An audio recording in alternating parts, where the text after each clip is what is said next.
Hi, everybody. Welcome back to another AOGP podcast. This is podcast numero cuatro. We're going to do the Roots of Scientology number 2. It has been one that people have been waiting on. I'm back with Eddie Cairo. Eddie, how are you this afternoon? I'm quite well. How are you? I'm great. Looking forward to this. Me too. All right, so we're going to roll right back into it. You could almost cut this beginning part out, and we're going to just get right back to where we were at, 3-4 weeks ago, 5 weeks ago? Something like that. Okay. So, Hermeticism. Let's talk about Hermeticism. Okay, so we talked a little bit about this at the end of the last episode, and this one will be structured a little bit differently just because we can't really trace history in the same linear, organized fashion as we did before, because this is when it gets a little muddy. Right. And since we're getting into the Dark Ages, it's just going to get worse, and we're going to do a lot of jumping around and a lot of skipping back with lots of gaps in between. Okay. So mostly we're going to talk about religions that influenced the influences of Scientology and the Eastern stuff.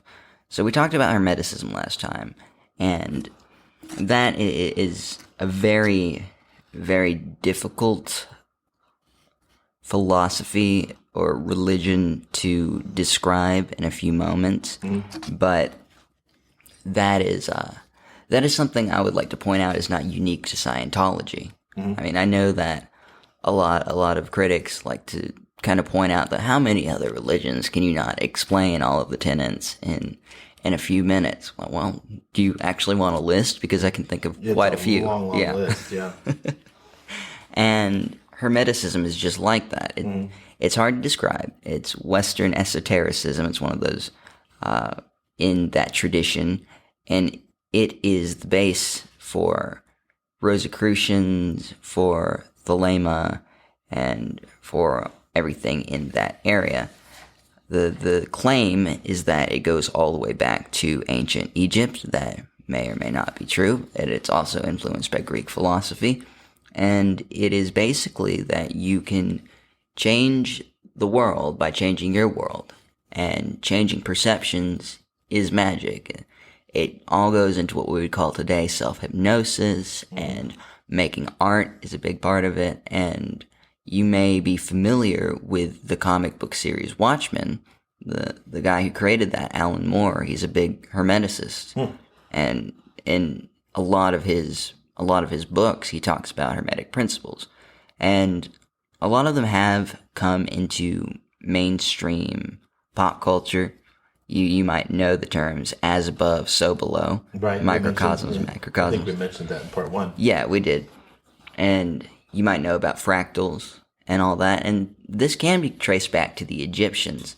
The idea that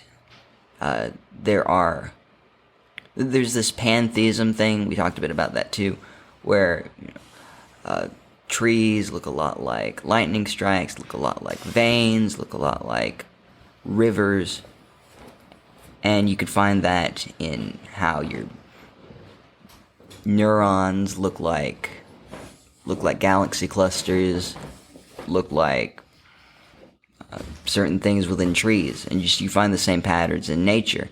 And the Egyptians were calling this nadir, these unseen forces and operations of the world that I guess less advanced societies were describing as gods, but that is not an accurate descriptor. So that's where the word nature comes from.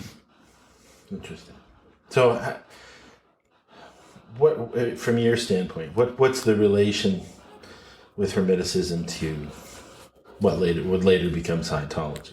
Well, I mean, that's one of the things where we know that Hermeticism influenced and caused Rosicrucianism, which influenced and caused Thelema, and let's face it, Thelema was a huge influence, not the complete influence, but a very big one on Scientology.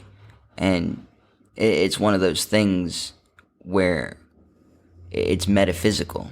It's trying to get into the physics of physics, the why of the whole thing, without just relying on these pantheons and these sort of, I don't know, these humanistic, materialistic views of religion. And this goes back a long time. So this is not a new thing, even though you might want to call it New Age, like some people do. Right. It's not a new thing. This has been around for a long, long time. Now, Hermeticism is named after for lack of a better term, prophet in Hermeticism, the thrice great Hermes, as he's called. And they're not sure if that was a real person or if that is referring to someone who embodied multiple people, who was Hermes, the Greek god, or if this is an idea or what. But it's not something you can describe easily. That's Right. what I'm saying. It's a lot like Scientology. If a non-Scientologist were to try to explain this, and to explain Scientology to someone who's completely unfamiliar within a few minutes, it would be very difficult. So, as far as parallels go, do you think that this is one of the stronger influences for this period of time? Well, that brought other things forth into the future, closer to the advent of Scientology. Yeah, well, I mean, I think that rather than straight up theological influences that are glaringly clear, which there's not even going to be a whole lot of that today. And instead of that, it is definitely just a structure. And I've seen some people online get very upset with the implication that Scientology was influenced by the Rosicrucians or the Hermeticists. But it's true. When people criticize the bridge and there being these systems and this laid out thing and this sort of mentorship thing and you need other people to help you along, and that it is a journey, not a destination, and you can't know everything at once. This all comes from Hermeticism and these types of things, and even earlier comes from Kabbalah. Well, and that brings up the subject of derivation and the fact that everything is derived from everything else. They're just people who don't want to admit it for one reason or another because of their own personal bias. At least that's my take on it. Yeah, I think so as well.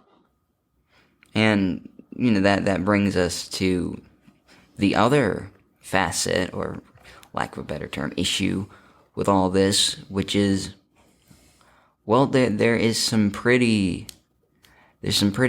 arcane stuff in all this. Some stuff that is esoteric by definition. It's called this for a reason. What?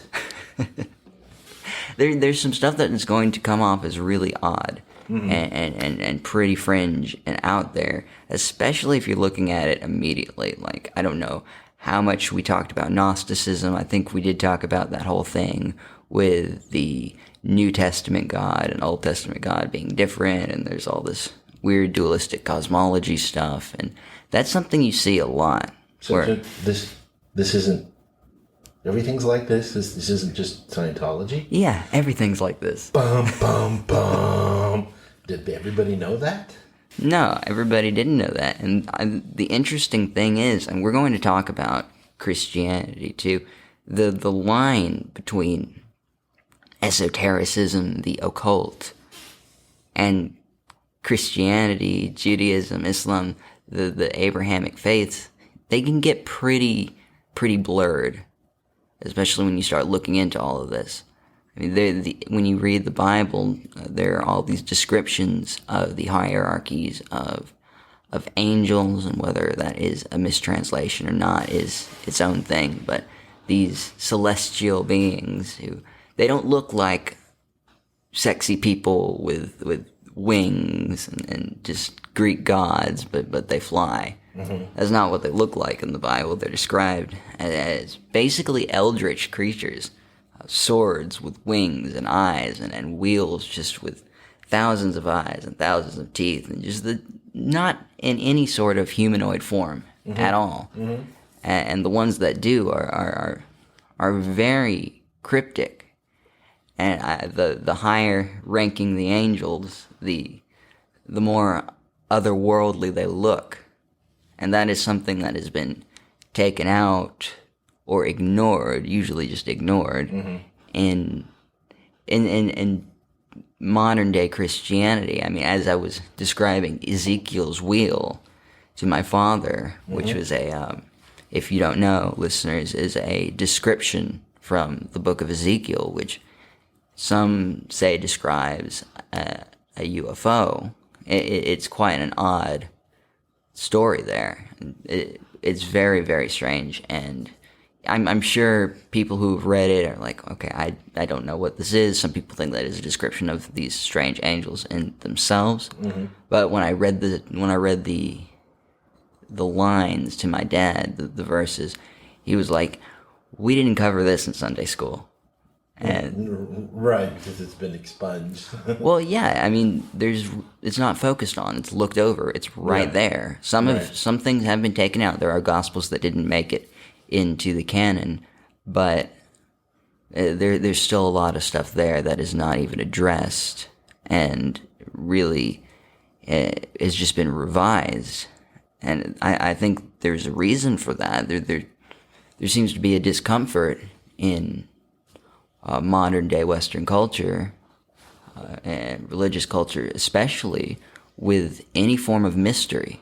Anything that is mysterious or traditional or representative. We don't want to have to explain anything that might be, uncomfortable. Right, and we don't want people to think about this. Right. Well, that harkens back to William Bramley's Gods of Eden that came out in the early 90s, where he did the research on why was it that man goes to war with man. Yeah. And he gave it up 7 times. I think it was 6 or 7 times, and he just, because the end result was so fantastic, he himself couldn't believe it, and finally he just had to throw his hands up in the air because he tried a different route every time. Yeah. And they all came up with the same, sum, which was there was third-party intervention. Right. From off-worlders that were causing these things. Everything from the Black Death to the batteries that they had in Mesopotamia. There's influences everywhere. And I mean, it's gone way beyond that now with the advent of YouTube and the internet and everything like that. And right. Got the flower of life on things all over the place, from Göbekli Tepe to Egypt to Mesopotamia to everywhere. And we're going to talk about that sort of thing too, all of the sacred geometry and that sort of stuff, because that's a big part of what all this esoteric stuff is. And I suppose you could think of it this way: if you look back at history on all the colonization and people who had more advanced technology coming to new places, they weren't going to give that up. They weren't going to give up their upper hand, and it was certainly not in their interest at all to stop any sort of violence that was occurring in the places they were attempting to take over. In fact, they would stoke tribal warfare often. Yeah, so the Machiavellian theory is a galactic one, not just an Earth one. Right. Well, it's like the people who helped us, the United States, build bombs and with a lot of the revolutionary science that changed the world, a lot of them had come from Nazi Germany or Soviet Russia. And that speaks very highly of how intelligence has nothing to do with morality. Yeah, not in the least. They're mutually exclusive. Well, no, it's not even that they're mutually exclusive. It's just they don't have to come together. No, they don't. No, they don't have to meet up at all. It's tech. I mean, it almost seems like technology trumps morality with people who are less than ethical. People who are, well, like for example, Tesla. I mean, he didn't want copyrights or anything. He wanted everybody to have this information, and then that's when the jackals came in. That's often what happens, and it's unfortunate that it's that way. But back to Hermeticism, as above, so below. This happens in small communities and subcultures. It happens globally, and it will happen above that as well. And that's the Hermetic principle in and of itself. So, what happens before this? Where does this all lead? Well, we're going to jump around, like I said, because that was already pretty ancient.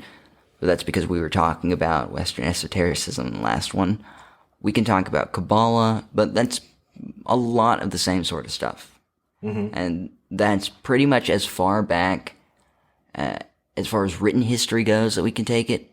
But these other things that you see, like the old hag and a reverence of the number 3 and similarly built structures and all this stuff, this happens all over the world, not just in one or two places, but in places where there wasn't any written history. And if you need an example of the reverence to the number 3, think about the Father, the Son, and the Holy Ghost. Think about triangles and how they come up over and over again in this sort of sacred importance in cultures that seem to have nothing to do with each other. In South America, in Africa, in the Middle East, in Europe, and even in places like Greenland, which were sparsely inhabited. Well, then you have the trilateral of the Trilateral Commission as well. Right. That's supposedly off-world influence. So this is something that comes up a lot. Everywhere. We have the ARC triangle. Now, granted, geometrically, what has 3 points? Right. So, but we're also, not saying that, but we're just saying it's interesting. Well, I think maybe Hubbard understood, or certainly he understood, the power and importance of symbols, especially ones that were familiar. Just look at the freaking Dianetic symbol. Yeah, or the 1970s version of the Fundamentals of Thought, which is the R6 God. Is it? Yeah, he put these images on the fronts of these books for people to go, that looks familiar to me. I might want to read that. Right. And that's the same as this sort of stuff. And the R6 God is the same face that's on their ethics book, the church's ethics book. Now, anyway, continue. And this is the sort of God imagery that the Gnostics were talking about. This sort of obey and fear sort of thing. And we talked about that last time with the Jack Parsons thing. The attempt in a lot of these circles is to liberate people from that. And I'm not sure if the connections here are glaringly clear, but I'm hoping they will be as we go on. At the very least, it's interesting, especially knowing the connection to Crowley and to those worlds that Hubbard had. So where to from here? Well, so this is a bit of a different point in time. So we're not going to spend a whole lot of time talking about the Rosicrucians. Rosicrucianism is different from the Rosicrucians, sort of like Scientology is different from the Church of Scientology. The organization that has been around since at least the 1400s is the ancient mystical order of the Rosy Cross. And those are the guys who would advertise in the back of comic books and who relentless advertising, trying to get people to come sign up and see what they had to say. And so that's another thing. This ancient mystical order is advertising in the back of magazines and comics books, is marketing. That doesn't sound familiar. So all of the criticisms that are launched at Scientology can be applied, leveled at other religions. They certainly can. Right. And they're not the first ones to do it or the last. No, they're certainly not. And Rosicrucianism has basically something that are like OT levels, and some people claim they are very similar. We're not going to get into all that, but some people say that they were similar, then they were changed, and now they're not very similar. There's a lot of different takes on all that. That's just the nitty-gritty. That's not really important. But there's a lot there, a lot of metaphysical, sort of hard to understand stuff. Right. And the symbolism of the Rosicrucians is an 8-pointed cross. Looks a lot like the one we have in Scientology, in fact. That's an interesting parallel. And I don't think that one is that esoteric, is that unknown, because there are tons of academic and lay people articles out there comparing the two, and some people kind of dub into what that means, and maybe there's more to it, and yada yada yada yada. But I think it really does come down to the power of symbolism. Well, what is the significance of the cross in so many different religions throughout time? And Scientology has one too, but it's not the same cross. And people say, well, there's an X that's over the cross. And I'm like, you idiots, come on, spare me. But I know. Why do they always choose that particular symbol? And I'm not saying that all of them. I mean, the swastika is used in lots of things too. The swastika is not just a white supremacist racist symbol. It's not just that was a co-opted appropriation. Beforehand, it was both a mystical symbol in Western mysticism and a beloved Eastern symbol in many, many religions, which we're going to get into, particularly Jainism. You can't go into a Jain household or temple or read a Jain book without seeing a swastika on it, and that goes the same for Buddhism and for Hinduism and for the Sikhs as well. So would you say that one of the common underlying themes throughout history, Scientology included, either deliberately or just through derivation and distillation, because the Scientology is a distillation of many, many concepts. That's why we're doing this set of podcasts. Is it one of these things where things are just appropriated because they were appropriated by somebody who appropriated something, who appropriated something, and that's just the lineage? Or? Well, I think it's a couple of different things. And I don't think it's bad to combine things. I don't think syncretism, which is what we're talking about here, the mixing of different religious and philosophical viewpoints to form a new idea, I don't think that's bad. That's what has been happening throughout human history over and over again. And we're going to see that as well when we get into the origins of the monotheistic religions and that sort of thing. They all borrow from each other. That's just what happens. And Christianity, as we know it today, and the symbolism therein, and the holidays, and all of these traditions were deliberately co-opted from the pagans to sort of make it easier to convert and stomp out those already existing cultures and belief systems. Were there any religions that were using a cross prior to 0 AD?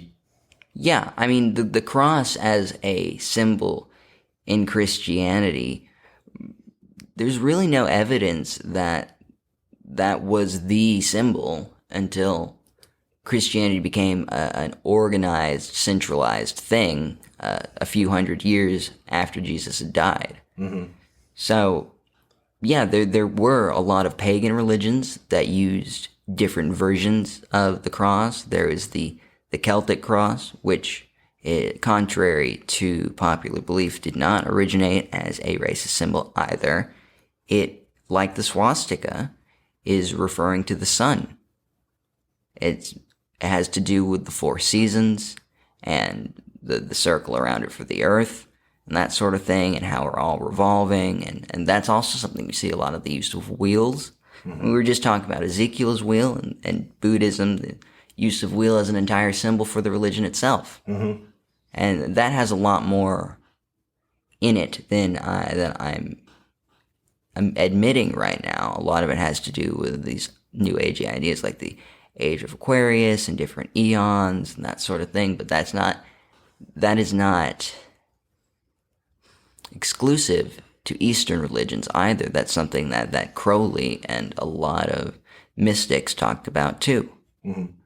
But would you say that astrology is an underlying theme with all of these religions, mainly because of the procession through the sky and so on, and that's where some of these things, if you're trying trying to find something that was a common theme through all of them.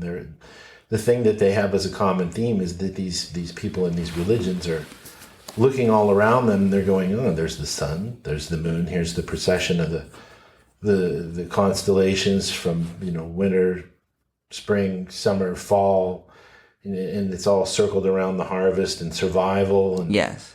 and all of that. So I mean, but is that where everything originally came from? Yeah, I mean, it was people trying to figure out how the world or universe that they lived in worked. And that's always been what religion has been. It's also offered people liberation or solidarity or connectedness or community in times of trouble. But its primary function has been to explain the mysteries of the world. And I guess you were asking about this perennialism thing of Right. all of this to do with astrology and harvest and all that. Well, yeah, Christianity was not the first religion to say that 3 wise men came and somebody was born to a virgin mother. Right. They all have the similar stories. Like Zeitgeist really gets that across really well. The flood, they're all of these stories are the same. Right. And these stories were perhaps, now this is a subject of debate. It could be that these are all allegorical for how the world and the universe operates, and the fear of the sun going away and then it comes back and there's redemption, the sun, that sort of thing. Mm-hmm. Or it could be that Jesus was a real figure and these stories already existed and he gave it more credence. Mm-hmm. So whichever it is, Christianity was derivative too, and that might insult some Christians listening. I don't think that makes it less valid. If you get something out of it, fine, everything is derivative. Scientology is derivative. Mm-hmm. Well, and that was one of my points, was that the religion in general is derivative of the universe around people, and people look for explanations to things that they're observing, right, in general. Yeah, and as time has gone on, it's looked radically different. And just because something looks different doesn't mean it's not within the same tier, within the same category. I mean, even state religions exist. I don't mean just like the Church of Sweden or the Church of England or that sort of thing. Mm-hmm. I mean that there are atheistic state religions, like what happens in North Korea. For all intents and purposes, Juche, their ideology, is the religion of North Korea. Now, it's still bad. It's still very destructive, which is another thing. For a purpose, yeah. Yeah, but it's still a religion. And that might sound controversial, but it's not. It's factual. It meets the criteria. And even if something is causing harm, it doesn't mean it's not a belief system. Yeah, it's a belief system first, and whether it's good or bad is second. Yeah, that's true. Whether somebody is mandating it or it's agreed upon, either way, it's a religion. Right. And the thing in North Korea reflects stuff that was happening thousands of years ago, when kings would proclaim themselves to be gods, and they worked themselves into the pantheons familiar to the area. So that those were called imperial cults, and that is still a thing. Ego. Yeah. It's a little bit different than cults of personality, but there's a Venn diagram, and what happens in those communist dictatorships is the middle, both. Mm-hmm. Yeah. So it's centric to what's going on at the time. Yeah. Whereas some regular religions that aren't state mandated or overseen, they have a lot more latitude. It's this is what we believe. It's not this is what you're gonna believe. Yeah, that's true. And there's no room for derivation in imperial cults. That's true. Right. There can't be. There's no reason for there to be, and also they're not going to allow there to be. This is what we want you to think, and that's all we want you to think. Right.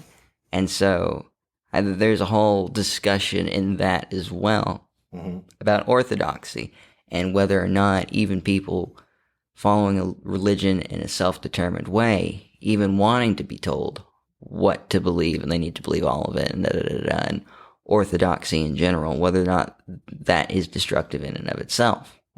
But I think the fact of the matter is I'm not qualifying it either way. It just is what it is. My point is that religion takes a lot of different forms. Good, bad, indifferent. It's not just the way we've been taught to view it in this country, where if it's one religion. And don't go too far into the weird esotericies of the Bible. No, just stay along the line, do what you're supposed to do, and have the either the Protestant work ethic or the Catholic, I'm going to hold everything right here, and then one day I will die work ethic. Well, again, to go back about the universe around them and the cross and things like that. As you were talking, it occurred to me that we have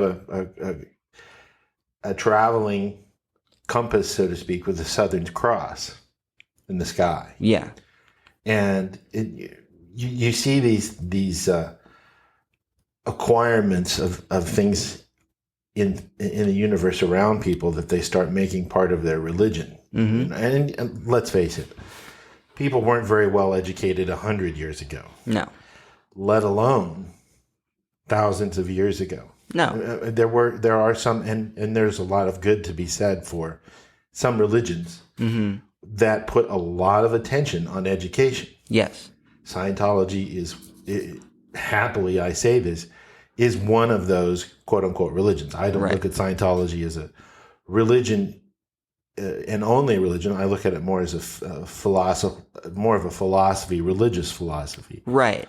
And I think that's the same thing that anybody who is following either an Eastern tradition or a mystical one would say. That they don't see it as a straight religion either. That it's a few things. What would a Buddhist say if somebody came along the Silk Road and was practicing the Muslim faith? What would their viewpoint be about them? Would they try and convert them? Who, the Buddhist to the Muslim? The Buddhist seeing the Muslim. Well, I don't know that they would necessarily try to convert them, but they're not also closed off and disallowing of converts. They would definitely try to spread their word as this is what has helped me. I have found truth in this, and it's a difficult pill to swallow. That attachment is detriment, but try it out, that sort of thing. And it worked. Buddhism did spread from India to the rest of Asia, and kind of out of sequence, we'll talk about that too. But I don't know if they would call it a religion, because when I was very young and was expressing interest in Buddhism, my father kept telling me, and not like in a negative way, but he's like, you need to understand this is not a religion in the same way we think of it. It's not that Buddha is God or even the Messiah or anything like that. Nobody's praying to Buddha. Buddhists don't even pray. And to me, that was just wild, because what I knew about religion is like, okay, you have a god or gods and you pray to them, and that's it. And truth is already spelled out, and it's not introspective. And these guys didn't do that. No, the complete opposite. Right. Scientology has a lot to do with Buddhism. Yeah, it does. And Buddhists, most of them that I've met, don't call it a religion strictly. They might call it a philosophy or a religious philosophy. Those might be the words that they use to describe it. It, quote unquote, feels like a philosophy. Yeah. I can use it or I cannot use it, like Scientology does. Well, and that there's a thin line there too. I mean, it's definitely a spiritual philosophy, but in our modern definition, just for strictly categorical purposes, it's also a religion. The same way faith in anything is, or the same way living your life according to any system could be considered that. Well, we digress. So let's stick to the plan here. Sorry about all the questions. It gets to be really interesting. When it's okay. Posing these things against each other. Yeah, I like the questions, so continue. It's no problem. I do want to wrap up the Rosicrucian thing. We haven't been on that in a minute, but what I want to mention is that you might have heard of the Voynich manuscript, which is this Rosicrucian looking. I don't think it's actually related to the Rosicrucians, but it's this medieval or just after medieval era manuscript, this book that was written out and has a bunch of alchemy type stuff and plant remedies and a lot of things that really can't be translated. It seems to be in a language that doesn't exist. It might have very well been a fraud at the time. It was just something to spark interest and conversation in the area, whoever made it. But it is as old as we think it is. So, well, whoever did it was literate. Yeah. Which was unusual for that period of time. Well, not only were they literate, they were able to create their own language and use code and these ciphers and all this sort of stuff. And it still has value because now it's hundreds of years old. And the same goes for the Rosicrucians. They claim to have been around for a long, long time, since antiquity. Now, they probably weren't, but they definitely probably borrowed their ideas from the suppressed or rejected knowledge of Europe and the Middle East that go back to antiquity, like Hermeticism and Kabbalah and that sort of deal. So that's one of the things we're talking about. We should also mention that this is not a strictly non-Christian thing. You might have heard of the Knights Templar. They were super involved in the secret society, mysticism sort of thing, but they were all about spreading Christianity, albeit violently, using the tools of Western mystery tradition. And so secret societies and just secrecy and mysticism and symbolism in general, I think has a long history in humanity of being utilized for either good or bad. And the same goes for a little bit for the Jesuits. That is considered a secret society in and of itself. So where does the line pop up between religion, philosophy, mysticism, secret societies, and cults? Where is it? Well, and to come back to present time, just for a minute. Back in the 70s, when people were Scientologists, people were Scientologists before it became something else. Yeah. From our viewpoint as independent Scientologists. Of course. You had Scientologists who are like, hey, read this book. That sort of thing. And that worked really well, word of mouth sort of a thing. Right. And then you get into this assertiveness of pushiness.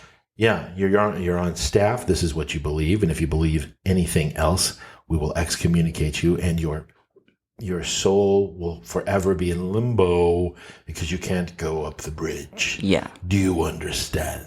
Now that's just coercion. Yeah. Yeah. And so that was a little bit of the Knights Templar kind of viewpoint of the whole thing is, I'm going to assert what you believe and what you think, and you be dogmatic. Right. Forced conversion. And so this is another repeating theme through other religions. It isn't just something that happened in Scientology. It's that people don't learn from their mistakes one lifetime to the other, from my viewpoint. Yeah, I agree. And I think that people get so sure of their reality and of what is true for them that doubt is gone. It's just out the window, and everyone else needs to conform. And never mind that truth is dependent on context. It is all subjective anyway. But I know that the church does not see it that way, and it's just gotten not even more orthodox. It's on one hand strayed from the doctrine, but on the other hand become more authoritarian. Not terribly unlike what has happened in Christianity and in Judaism. Yeah, it's a little bit of my God's going to kick your God's ass sort of a thing. You need to agree with me And that's all there is to it. There's no openness to other opinions or thoughts or viewpoints or experiences. Sure, and that's just true. I would. This is probably more suitable for another topic, but the thing about the whole, for lack of a better term, anti-cult movement is that is a recent thing. Before that, all it was were Christians who were super mad that people were doing anything else, and that was becoming more popular within the United States. Right. Well, it's that where it's not, well, that's a cult. Yeah. And where somebody is, well, that's our religion. Right. And they would never deem things that were Christian but were high control and were opposed to personal freedoms as that. They would never call that out. But things that even didn't have those destructive characteristics but were completely novel, were straying from Christianity, were adding things in that were incredibly new, or at least new to this part of the world. Mm-hmm. Those were seen as of the devil and bad, and that's what they were calling out. They weren't calling out any sort of control or anything like that. That wasn't the problem, because a lot of the people in those movements were actually involved in really, really dogmatic, very culty Christian organizations. Mm-hmm. And that is something you see again and again. And in the United States, I don't know if we talked about this last time or not, but there was something that was happening in New York State in the 1700s, early 1800s. That was this just religious fervor, and these new Christian-based religions were popping up all over the place. It was so common in upstate New York that they called the whole area the burned over district. So I guess what I'm saying here is that there is a lot of judgment and opinion on this type of thing, but you can't really find any consistencies. And what some people might consider to be a cult, other would call a new religious movement. And some people say, oh, well, that's just a politically correct term. It's like, okay, well, tell me about Wicca. Tell me about Rastafarianism. Are those cults? Well, right. Christianity was considered a cult early on. Mm-hmm. It was. In fact, so was Judaism by the Roman Empire. Mm-hmm. These things were seen as things they have to control. Right. They weren't sanctioned. They weren't sanctioned by the empire. No, they were very different from everything that was being practiced at the time. Mm-hmm. So, was monotheism? Yeah, it was, and that wasn't going to fly. Just this doesn't look anything like ours. Restraint and caring about the poor and community. Are you serious? That sort of thing. Right. And now we laugh at that because okay, those religions are accepted now. But at the time, they weren't. They were considered to be a threat to the Roman state. Mm-hmm. And again, another parallel. Mm-hmm. Imagine what the Romans would have thought about Sikhism. Right. They wouldn't have liked it. They wouldn't have liked it at all. And I guess the point of this is that if you're coming from a biased viewpoint and you think anything that strays too far from what you believe is bad, you really aren't going to get anywhere with that argument because it doesn't hold water. Mm-hmm. I mean, I've had arguments about that. You have to be open-minded and willing to listen. Yeah, I've had arguments with Uber drivers where I've challenged them on that qualification, and when I ask them to define the word cult, they say anything that's not Christian, and I'm like, oh, well, I can't really work with this then, because sure, fine. Right, and that typifies what we're talking about. Is they're stuck with basically what we would call in Scientology a hidden standard. Yeah, if it ain't my religion, it ain't a religion. Right, and when I asked them, what about Judaism, she got all uncomfortable. And well, there are Jews for Jesus. I'm like, okay, all right. Newsflash. Jesus was a Jew. Right. That's something people forget too. Which they shouldn't. But They overlook that a lot. Yeah, it seems to be very convenient when people overlook that for certain reasons. They stick with the carpenter part, but they don't look at the that Jewish thing under the rug there. Right, or they get into this revisionist thing, like the real Hebrews in the ancient time were Englishmen. Like, what? Right. Come on, I'm French, but I'm not that French. Mm-hmm. Yeah, well, one man's freedom fighter is another man's, victor in oppression. Right. So anyway, let's get back to our line of thinking here and stick to our outline. Well, we have to talk about more Christian stuff then. Okay. We have to talk about the Protestant Reformation. Let's do that. And that's a good segue, because that was considered a sect. Which, if you don't know the difference... It was very frowned upon. Yeah, a sect is a more neutral term. It's not... Even cult originally was not a judgmental term or a pejorative, but now it is. Mm-hmm. And we're Protestant Scientologists. That's true. A sect is a... Well, good point, because a sect is a splinter group. A sect is a group that splinters off of another one. Mm-hmm. And usually it has a leader. I mean... It would usually have to survive, but that is the definition of a sect: is a break off of a wider religion. Mm-hmm. What's the largest sect, the largest splinter group that has ever happened? That came from a grassroots movement to a world religion. Has that ever happened? I guess that would be the Protestant Reformation. Yeah, I think so. I knew that, but I just thought the Protestant Reformation. Anybody seen a Protestant church lately when they were out driving around? Right, I'm sure they have, whether they know it or not, because they don't use the word Protestant because, again, that was splintered off into more and more and more. Mm-hmm. But the base Protestantism is Lutheranism. Mm-hmm. Because Martin Luther was the one who saw what was going on in the Catholic Church, which was the dominant church at the time. It's not true that it was the only one.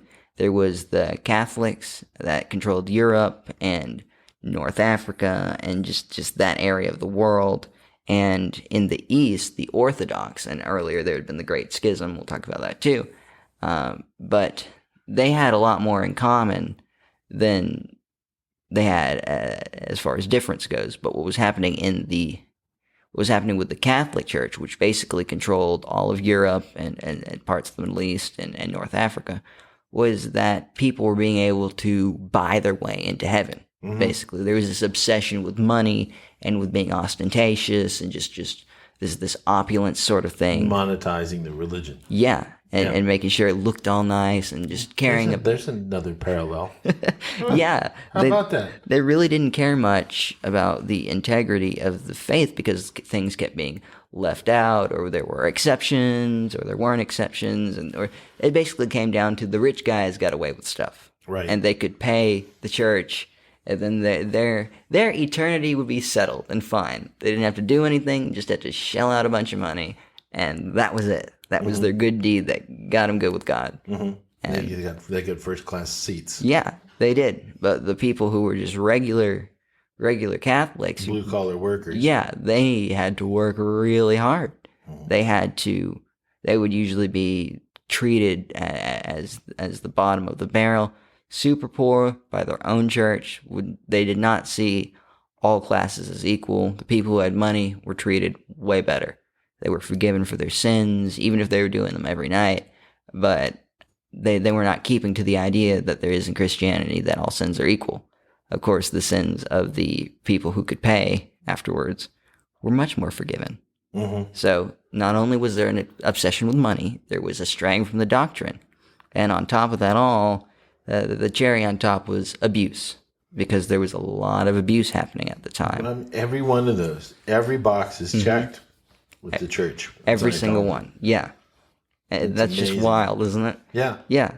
And so I guess everyone knows the story of what Martin Luther did, but in case you don't, he wrote out, I think it was 93. I might have that wrong. It was either 93 or 96 or 98. 90-something reasons why the Catholic Church had strayed from the doctrine, and he was parting, and he intended to form a sect. And that was heresy. You couldn't do that. We are the church. Mm-hmm. What are you talking about? Mm-hmm. We have a monopoly. But that sounds familiar too. Yeah, it does. You listening, Dave? I hope so. I hope so too. He actually took a lot of people with him. And it wasn't just in one wave. It grew, not just during his lifetime, but it was an unstoppable snowball because most people were already Christian. But these complaints resonated with them because most people were not rich and had seen the injustices and had seen the obsession with money and knew what was happening and decided they're focused on something else. They're obsessed with the woo and the mystery and the guilt, but they have strayed from the message of love and forgiveness, and we don't want that. We don't want to be feeling bad at our church. We want it to help our lives, not make it harder. Mm-hmm. So they walked away and took a lot of Europe with them. Mm-hmm. And that was the Protestant Reformation, and things have been going on like that ever since. Mm-hmm. And both are still around. Yes, they are. And very strongly, too. Mm-hmm. And, yeah, that's a whole thing in and of itself. That, when I have talked to Christian friends or people who were raised Catholic, my friend, he's not religious. He's atheist, but he's culturally Catholic still. And he told me that growing up, he was always told to hate Protestants. He said, I don't know what a Protestant is, but I sure know I was supposed to hate them as a child. Well, that's how religions goes. You're taught what your parents are taught, and they said, this is what you need to do. This is what we are. Follow this path. Right. And it kind of reminds me of the guy who I had met in an Uber. Again, another Uber story. He was a Scientologist, actually. I didn't know this when we were talking religion. I was in Utah at the time, so maybe that sounds unusual. But in Utah, it's not. That is a nice way of asking whether or not you are LDS.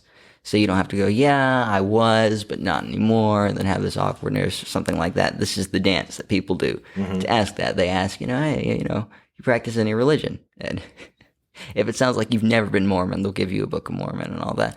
And I'm not complaining. It was an interesting experience. I learned a lot. But that's what I thought was going on with this guy. And I talked a little too much and told him about Independent Scientology. And I said, oh, can't use the word Scientology legally, though, because their favorite thing, the churches, is suing people. And he got real quiet. And I was, uh-oh, what did I say? Turns out he had been in the Church of Scientology for 45 years, still was, and proceeded to get very aggressive and practically yell and then tell me that these so-called independent Scientologists were all squirrels and yada, yada, yada, and that I shouldn't be a squirrel and da-da-da-da-da. And I'm like, really, what do you know about it, though? It sounds like that's the line you've been fed. Mm-hmm. And I think it was, because he really couldn't defend it at all. Right, the same thing as, you really should hate Protestants. Yeah, and I think that happens a lot in all of this, where they'd rather focus on little differences than on similarities. And that's more of a problem. I really don't give a crap one way or another what somebody in the church thinks about me, but when I see other independent Scientologists doing that, kind of freaking out over small differences in practice, that's when I get like, okay, we have a lot more in common than we have differences. Right. Yeah, and that's part of the reason why we're doing this podcast. Mm-hmm. That's true. Where does that lead us down to? We've gotten to the Protestant Reformation. Well, we're going backwards, kind of.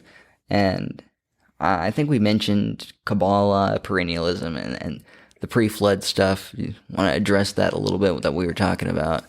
All of these things that you see as similarities all over the world and mentions of a flood. And I think that should be a whole podcast in and of itself, a whole episode where we talk about the system reboot of the flood. Yeah, we talk about all the weird bits of technology that look like hard drives, but not hard drives that have been found places and Right. that sort of thing. We'll address that coming up real soon here in the next couple of podcasts. But Cool.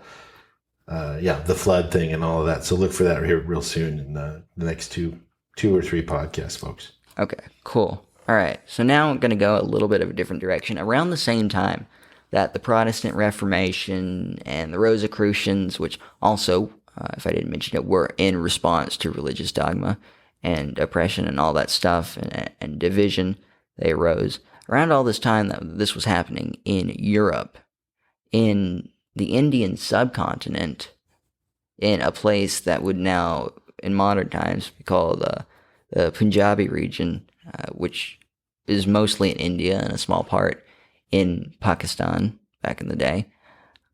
Now it's a completely separate country, and there aren't many Hindus or Sikhs there. We're going to talk about Sikhs, about Sikhism and what that is. This is about the 1400s, and this is a religion that most people don't know a whole lot about. People get kind of judgy about this religion too. Of course they do. I mean, why wouldn't they? Well, and they mistake it for something else that they have prejudices against. Yes. Being the Islamic religion. That is true. Judging a book by its cover. Yeah, that's the main thing. They have prejudice against Islam, and they think these guys are Islam. It's A equals A equals A. And they shouldn't have prejudice against someone's religion in the first place. Yeah, exactly. But they also have the wrong guys. And so these are the Sikhs. They are the ones you see wearing turbans and having their heads wrapped up quite a bit. And the reason for that is because in order to show restraint, which is considered to be a very, very big part of this religion, is they have to grow out their hair, never cut it. And so underneath the turban, they just have this uncut hair that has to go almost all the way down to the floor, depending how old they are. And women have to do that too. So they often will just cover their heads in the same way that a Muslim woman might, or they might wear a turban too. There's no real instructions, just nothing says they have to cover it. Sometimes you'll see people wearing buns and that sort of thing. It's just kind of what's formed culturally in order to deal with that. They're always well kempt. Yeah, they are. And that's the other thing. They're supposed to look quite nice and show that they are civilized and that they are not going to judge people and that they are about cooperation instead of conflict, which is the biggest tenet. ARC, Infinity Reality Communication, people's understanding. Yes. And when people, I had this question, like when I was younger too. Okay, if there's Western esotericism, it follows that there should be Eastern esotericism, right? Or is it just a given? Right.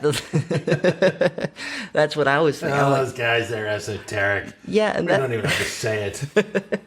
Well, that's kind of messed up if that's the case. But I think it might be that people don't even call it Eastern esotericism. Like, the East is inherently esoteric. Like, okay, it's a little Orientalist, but It is. It's but a little whatever. bigoted. Yeah, it is. But I think that if Eastern esotericism were to actually be a thing that we're going to try to categorize, then Sikhism would be the perfect example, because they do not just follow one thing.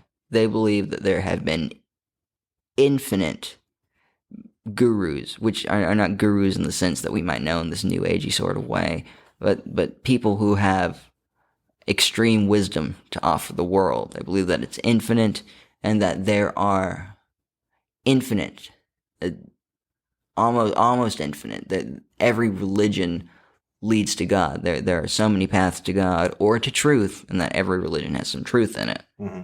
So an eighth dynamic sort of viewpoint. Yes. Looking at it from a Scientology lens. Yeah, they do. They think that every religion, essentially, when you whittle it down to its most basic, it has the same purpose and says the same thing, which is to treat others well.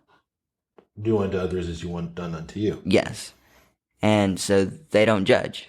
The founders of Sikhism came about to quell the conflict between Hindus and Muslims in the Indian subcontinent and that region. And they take a lot from both of those religions.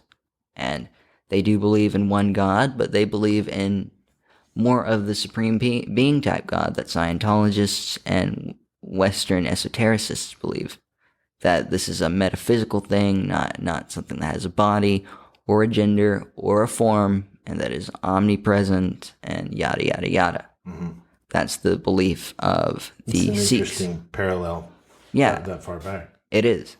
And that's the 1400s. And they were very pro women's liberation way before anybody even thought of that shit. Mm-hmm. I mean, it seems like a given now. Like, of course, why wouldn't they be equal? But that was radical in Indian civilization, or in any civilization. In around 1400, they had women who were religious leaders and who were warriors, who were on horses with swords, with the purpose of, it's a nonviolent religion unless you are trying to take down oppressors, they say, unless you are killing tyrants or murdering murderers. You have to be defensive. Yeah. Sure. So it's defense only, but the people who would defend those communities often were women. They made the best soldiers. They were the Sikh women on horseback with scimitars, defending people from rapists and murderers and criminals. So that's really interesting. Mm-hmm. Way back. Yeah, they saw the soul as fundamentally the same thing. They're all the same. They're all equally divine. Mm-hmm. Women aren't any less divine than men, which was heresy. Mm-hmm. Complete heresy. Just the body, right? Yeah. And they thought they are just as good at this, if not better in some ways, for warfare, especially defensive warfare instead of offensive warfare, which is the whole thing there. Which is really a unique concept.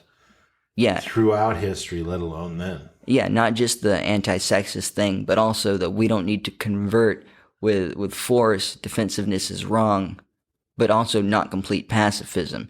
In order to be peaceful, you have to defend.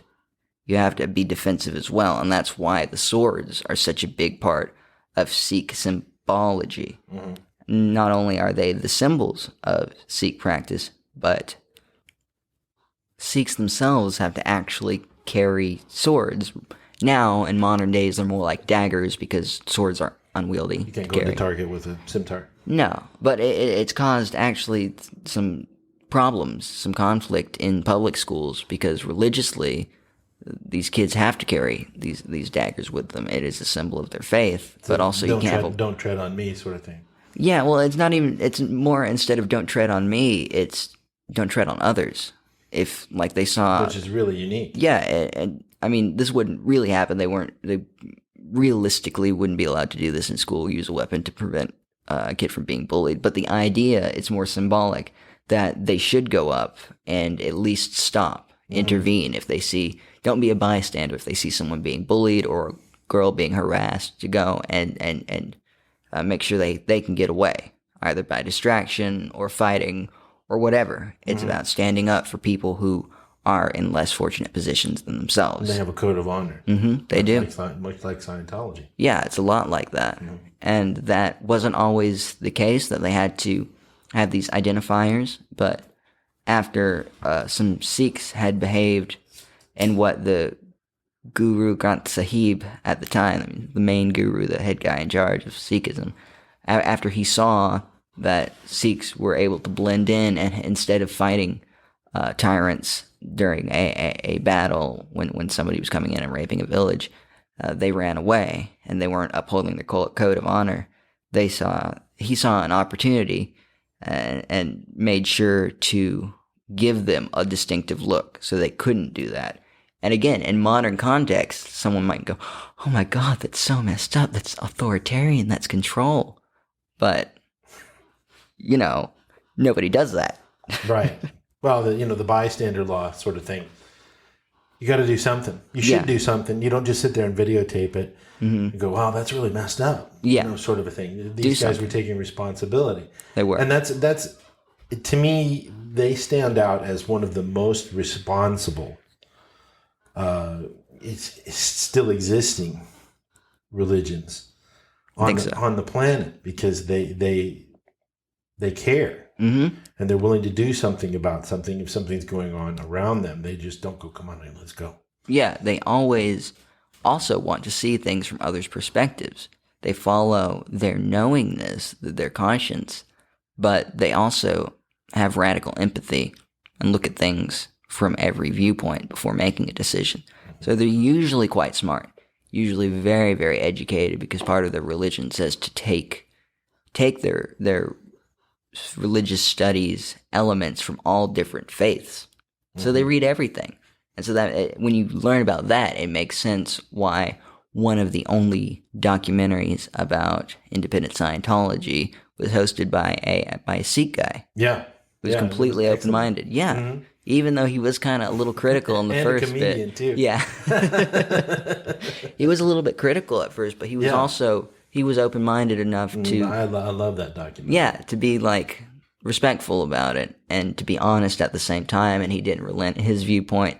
But he also admitted it when something had changed his mind or when he got something out of it. Mm-hmm. And so that was really cool. And I really respect Hardeep Singh Kohli, and I hope he's doing well. Hardeep, if you're listening, we'd like to have you on the show. Come see us. Yeah, that'd be wonderful. I do have some questions I'd like to ask him about the whole experience. Me too. Yeah, that was neat. All right, so I don't know if that's about it on Sikhs, because something that they have in common with the other Eastern religious philosophies, is that they believe in reincarnation, karma, dharma, which are two different things. What's the difference between karma and dharma for our listeners? Well, gosh, it's a little difficult to explain, but essentially, karma is the stuff you carry over from lifetime to lifetime. It's not just you do something bad's going to happen to you. That's part of it. But it's also, that's going to happen across lifetimes. Which is a parallel to Scientology as well. Mm-hmm. And what you do that affects you in one lifetime is going to leave a mark on your soul into the next one. And there is a lot of... as we get more into the Eastern stuff, you'll see how this gets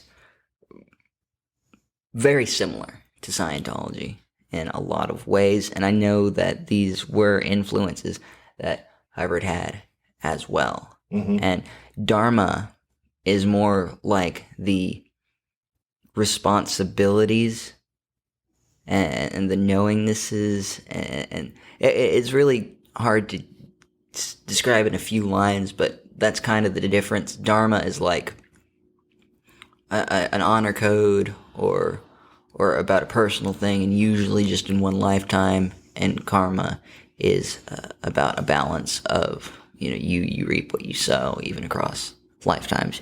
You pull it in. Mm-hmm. So yeah, this is around 1400 AD. Mm. So where do we go from here? Because these guys were sort of in between the far east in Europe. Yeah, well, I mean, a lot of this influential stuff is going to come from India, just in general, because it is such a big subcontinent. It's called a subcontinent for a reason. It's not just that it juts out like Florida. It's right. It's huge. It's huge. Yeah. I know people kind of, when they think of it, they think of India as one thing, but that's because we're Americans, we're Westerners. We can't really see the differences when we look at it from afar, but it is a myriad of different cultures, religions, traditions, and viewpoints. Mm-hmm. Basically, any religion you can think of, you can find it in India. So where do we go from here? Right. Okay. Well, we could go linearly back to Europe and say what was happening right before this was that Great Schism. We don't have to get a whole lot into that because it's kind of similar to the Protestant Reformation, but not really. It's not as much of a parallel. Not as pronounced. I mean, yes and no. It's called the Great Schism for a reason, because it was a big deal, but it was less to do with corruption and more to do with ideological differences. That was the main thing. That basically the Orthodox Christians thought that the Catholic Christians were too obsessed with idol worship and that basically the reverence of saints and of the Virgin Mary were almost pagan in a way, and that was wrong and you shouldn't do that, and that God is unknowable and only worship God and Jesus. And there's this whole debate about whether Mary was the Christokos or the Theotokos, the mother of Christ or the mother of God, and these things that seem to outsiders to be like, well, okay, essentially you're saying the same thing, right? But again, it was important to them. It was very important to them. And they had a whole split over it. It was pretty much the biggest religious split that had happened at the time. And it rocked the world, and it was along geographic lines. Anything east of what would be the modern day Czech Republic was Orthodox, and anything west of that was Catholic. And that's what happened then.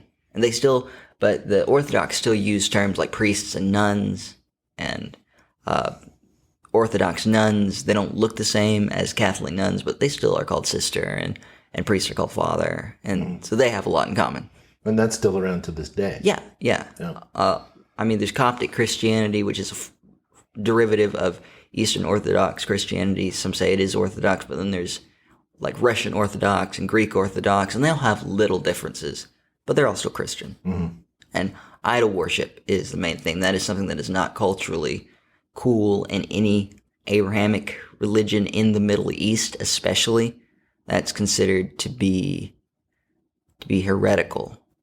And we'll talk about that in Islam too. We'll come up on that. But you see that in laws in like Saudi Arabia, where you are not allowed to, one, create any perfect art piece. It has to have a mistake in it, which if it's deliberate is a mistake, that's a whole question in and of itself, but it has to have a mistake in it because only God is perfect, and you cannot draw a living thing unless it's for legal or medical reasons. If it's just art, you cannot draw a person or an animal because that is mimicking God.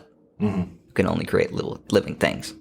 So now it might be like, well, what? That's a little extreme, right? But again, that's our viewpoint. To them, that is very important. I definitely don't think it should be legally enforced, but that is a religion's prerogative to have those kind of rules, which might seem silly or arbitrary to outside observers, but to the people within are very important. And I would like to think any Scientologist listening can empathize with that. Right. You got a granted beingness. Yes, you do. Yeah. Now, chronologically speaking, the schism occurred when? Gosh, it was like, oh, hold on, I have the date here. I don't want to get it wrong, because this is something I always get it mixed up with other things. But the Great Schism was around 1000. Around 1000. About 400 AD. years before Sikhism came around. Yeah. Okay, good. Yeah. That is a good base. That might be wrong by like give or take 54 years, but sometime around then. So it was around the first set of, it was around the first millennia when it was coming to an end. And so I guess the question is, so it had just been one thing up until that point? Yeah, pretty much. It wasn't called anything. It was only, Christianity, Christian church, the church. And that's kind of like what's happening in Scientology. The church is just the Church of Scientology. They're not the whatever Church of Scientology. It's just the church. Because in their view, they are the one. But after you get enough people who go off into these splinter groups and sects, they have to qualify themselves as something else because they know the other guys exist, and they know everyone else knows that the other guys exist. So that's an interesting dynamic. So here's an interesting question. This just came to mind to me. About 2 years ago, Jim Fonda, independent Scientologist, he's been fighting to get the U.S. copyright to the term Independent Scientology, the Independent Church of Scientology. Yes. Is there any precedent set anywhere else in the world where somebody had to get governmental permission to call themselves a schism or a splinter of a main religion, or did they just go out and tack a sign on top of a building and say, this is what we're doing, whether you like it or not? Well, I mean, not in these modern contexts, like with copyright laws being that's a more thing. of a business thing. Yeah, that's a new thing, for sure. But I'm sure that these religions we're talking about would have used that at the time, were they a thing. If they could have. Yeah. But unfortunately, it was worse, actually, in a lot of these cases, when there was an ideological shift, when there was a sect, when something was being splintered off, there was violence, often state violence that was happening. We know about the Inquisition. Heads were rolling. Yeah. So, force has been a thing, even legal force, before. And often the government wouldn't give permission for legal sects for splintering off. They saw that as a bad thing. And I think that carries over as to why there's this negativity with sects now. I think it has a lot to do with the cultures that came before. So, Ed, you also know, as I'm sure you do, that the whole reason for the United States forming was because they had the radical idea that the state should not have any business within the religious lives. well, that's where I was headed next. Yeah, of their citizens. And now hold on a second here. Right. Wait a minute. Here we're 250 some odd years into this thing, and I shouldn't have to get permission to practice my religion and worry about somebody taking my name because they have an attorney that has a retainer the size of, 100 people's bank accounts or something like that. That's not cool. It's not. And it shouldn't have to be that way, and it isn't that way for us as independent Scientologists. No, and a lot of countries out there, which is super ironic, we kind of messed ourselves up a little bit by not having any laws regarding whether or not a religion can also copyright stuff. Because in some countries, especially ones in Europe, they're like, no, you choose right now. Are you a business or are you a religion? Right. You don't see anybody copywriting the Holy Bible. No. That would be ridiculous. Can you imagine the uproar in this current PC environment? How people, it would be a thing. I mean, as it should be. Or two. Why should anybody have copyright over a sacred text? It kind of does. It is. It's coming. It's coming. Yeah, we have a lot of ideas brewing in this one alone. Mm-hmm. And thank you for sticking with us. We're kind of going all over the place, but I'm enjoying it, and I hope you are too. And these are interesting points. I think that's a whole thing in and of itself. Whether or not what freedom means, and it's freedom from, freedom to, that sort of whole thing. And for some people, they interpret religious freedom very differently from others. All right. Well, that's why the Pilgrims came over. That's why the Quakers came over. How many of these guys back in the 15 and 1600s were coming over here to escape religious persecution? Most of them. There wasn't any copyright office.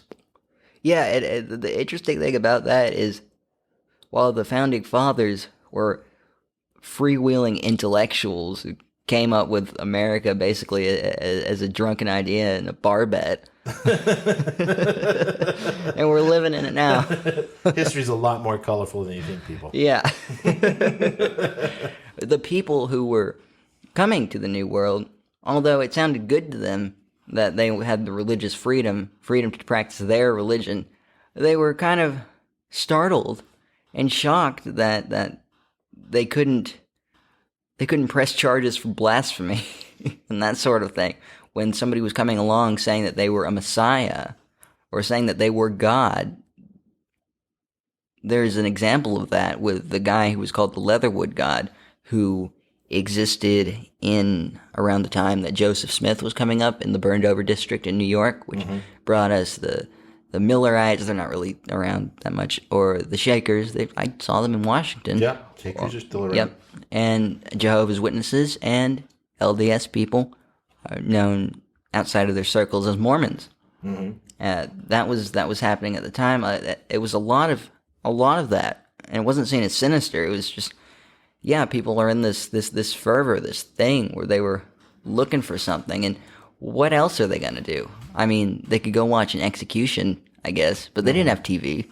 And for people who wanted something fun, it was just what you got out and do. You'd go to this holy roller thing where you start speaking in tongues or barking like dogs or shaking or whatever was happening, or you'd see somebody walk on water. This was the entertainment of the time. And there was this guy named, like I said, named the Leatherwood God. That's what he called himself. We're not really sure what happened to him. He kind of just wandered off and disappeared one day. And, of course, his followers afterwards invented apocryphal stories about what happened. Nobody really knows where he went. But his followers were very devout, but he was also pissing a lot of people off. That's the thing. When you had so many of these sects forming at once, some were going to clash. And since this guy was not saying he was a prophet or a messenger, he's saying he was God, that pissed a lot of people off. So somebody tied him up, brought him to the courthouse, and said, "I'd like to press charges for blasphemy." And the judge ruled, literally what he said, it is not a crime to be a god, which a lot of people couldn't hang with. A lot of people were religious loons. And maybe that sounds ironic. I want freedom, but I want my freedom. I don't want your freedom. Right. Maybe that sounds alien. We never hear from those guys anymore. Yeah, and that's a parallel we deal with as independent Scientologists. You know, a lot of us have been attacked by the church. We're targets of the church even now. Yeah, or just from people out there in general. Who don't understand it. Yeah, I've seen people say that Scientology should be illegal. I'm like, I can't think of a more un-American sentiment than a religion should be illegal. Right. What is that? Right. Well, it's the same thing as that we see right now with immigrants. It's bring me your tired, huddled masses and all that, and everybody that's here is pretty much from somewhere else. Right. If you look at their lineage. Yeah, some people get very upset thinking it's clashing, and sometimes it does. But I think the point is to find a way to work with it. Yeah. With those clashes. Because the government has no business taking a side and saying one religion is better than another. Yeah, freedom for any religion that you want. I mean, that's what this country was based off of, and it's been throughout history, not just in Europe or Eastern Europe, all over the world, that people are persecuted for their viewpoints.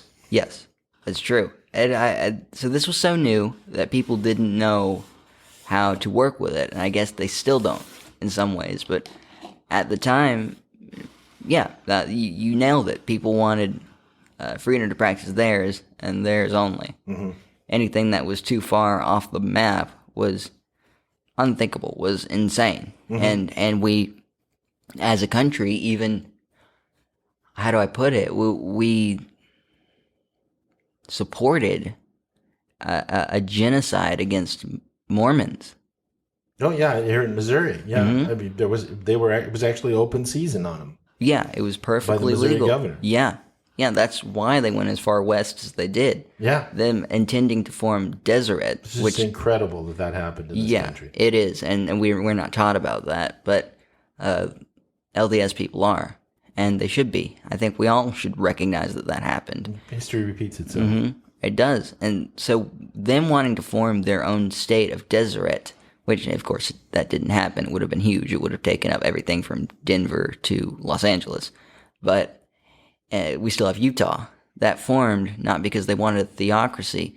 They just wanted a state where they could practice their religion freely. When you read the Deseret Constitution, it does not say Mormons and Mormons only. It says everyone, including Mormons, which is really interesting because most people, I think, have a misunderstood there. And they think that Deseret was something sinister that wanted to be formed. Yeah, but they it just was want not. Freedom to practice their own viewpoint. Yes. Which is the same thing we want. Yeah, that's true. So, all of that having happened, we were talking about the Great Schism and how that was a thing. And that was basically the first time that our religion had splintered in half. and had such a profound effect that it kept on happening. It was not super common at the time for sects to get so far, to no longer be considered a sect. So, on to the next thing. We should talk about what was happening at a little bit earlier than this, which is it's not super far back, but this is a few hundred years earlier. This is when we can derive the oldest Shinto text. Now, you just asked me a little bit back about Far Eastern stuff. We've moved a little bit further east. Yeah, this is about as far east as it gets. This is Japan we're talking about. Shinto is a form of animism, which is a perennialist thing in and of itself. Ancestor worship is a lot of it, and how there are spirits all around us, and there are spirits in us, and spirits in objects, and spirits. Yeah. Right. And they're everywhere. And Shinto is very broad and has a lot of differences too, but that is one thing that is focused on the importance of the soul and reverence of disembodied spirits, and how you need to ask respectfully when you want their help and that sort of thing. Don't judge, kind of like don't evaluate. Just ask, just say things, and talk to them like you would anybody else. Right. And that's affected a lot of Japan to this day. Unfortunately, Shinto is declining. And it's not one of those religions where you can only be Shinto if you are of a certain ethnic group. It is open to conversion, although it's not super common. It does happen. And,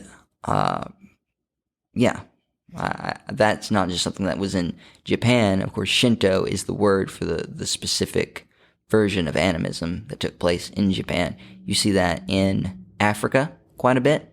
In traditional African religions, it's a lot about ancestor worship and about spirits and that sort of thing. And in Melanesia, like Papua New Guinea and New Caledonia, in that area, and even in Native American religions too. It's very important.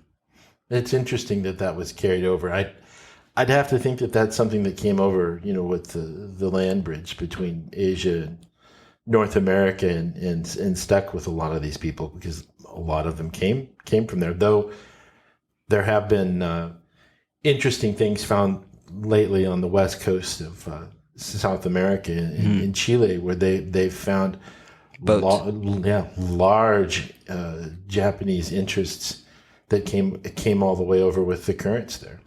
And we should talk about how Japanese religion and tradition is very similar to Finnish religion and tradition. Isn't that interesting? Yeah, and it's so similar that if you look at the architecture of the time, if that was recreated, you probably wouldn't be able to tell with the snow and how it looks and the stylistic intricacies, whether or not you're looking at something from Finland or Hokkaido.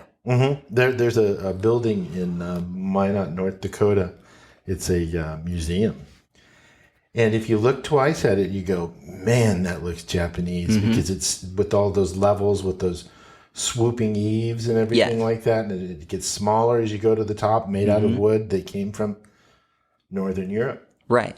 And that, I guess, that says a lot for things that were spread across a very, very big trek. That's a long way to go, even on horseback from Finland. From, let's say, just be permissible and say the start of Russia to the end of Russia, one side to another. That is huge.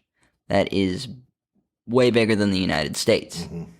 And there are there are some things that are lost to history in Japan too, especially regarding the indigenous people of Japan, who do not look like the Japanese as we know them today. The modern Japanese are probably descendants anthropologically of Korean and Chinese, like mainland Asian people.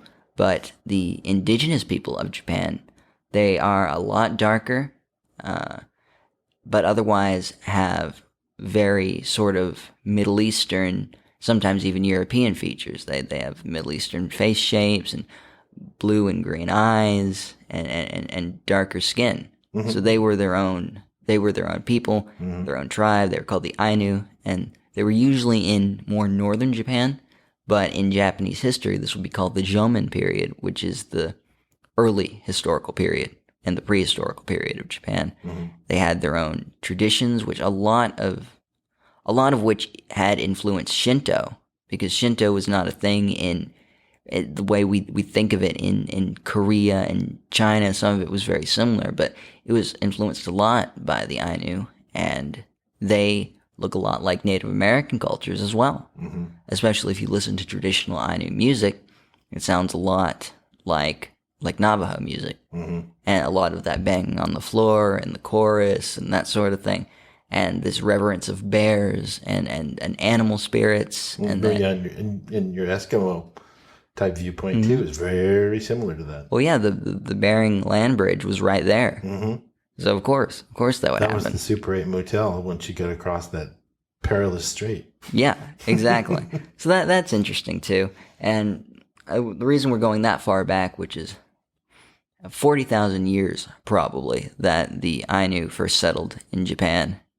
Which predates the flood by many, many, many, many generations. It really does. And they were so influential on this form of animism, but they do not get recognition from the Japanese government. And of course they're suppressed as well, and they're seen as foreign in their own country. Yeah. So that sucks. But that happens. Well, and there are a lot of parallels. I mean, because there are a lot of Japanese who are Buddhist. There are. Which I find very, very interesting, that they can be Buddhists, but yet they can't abide by the natives. Yeah, and there's a lot of intolerance towards people who are not Japanese living in Japan.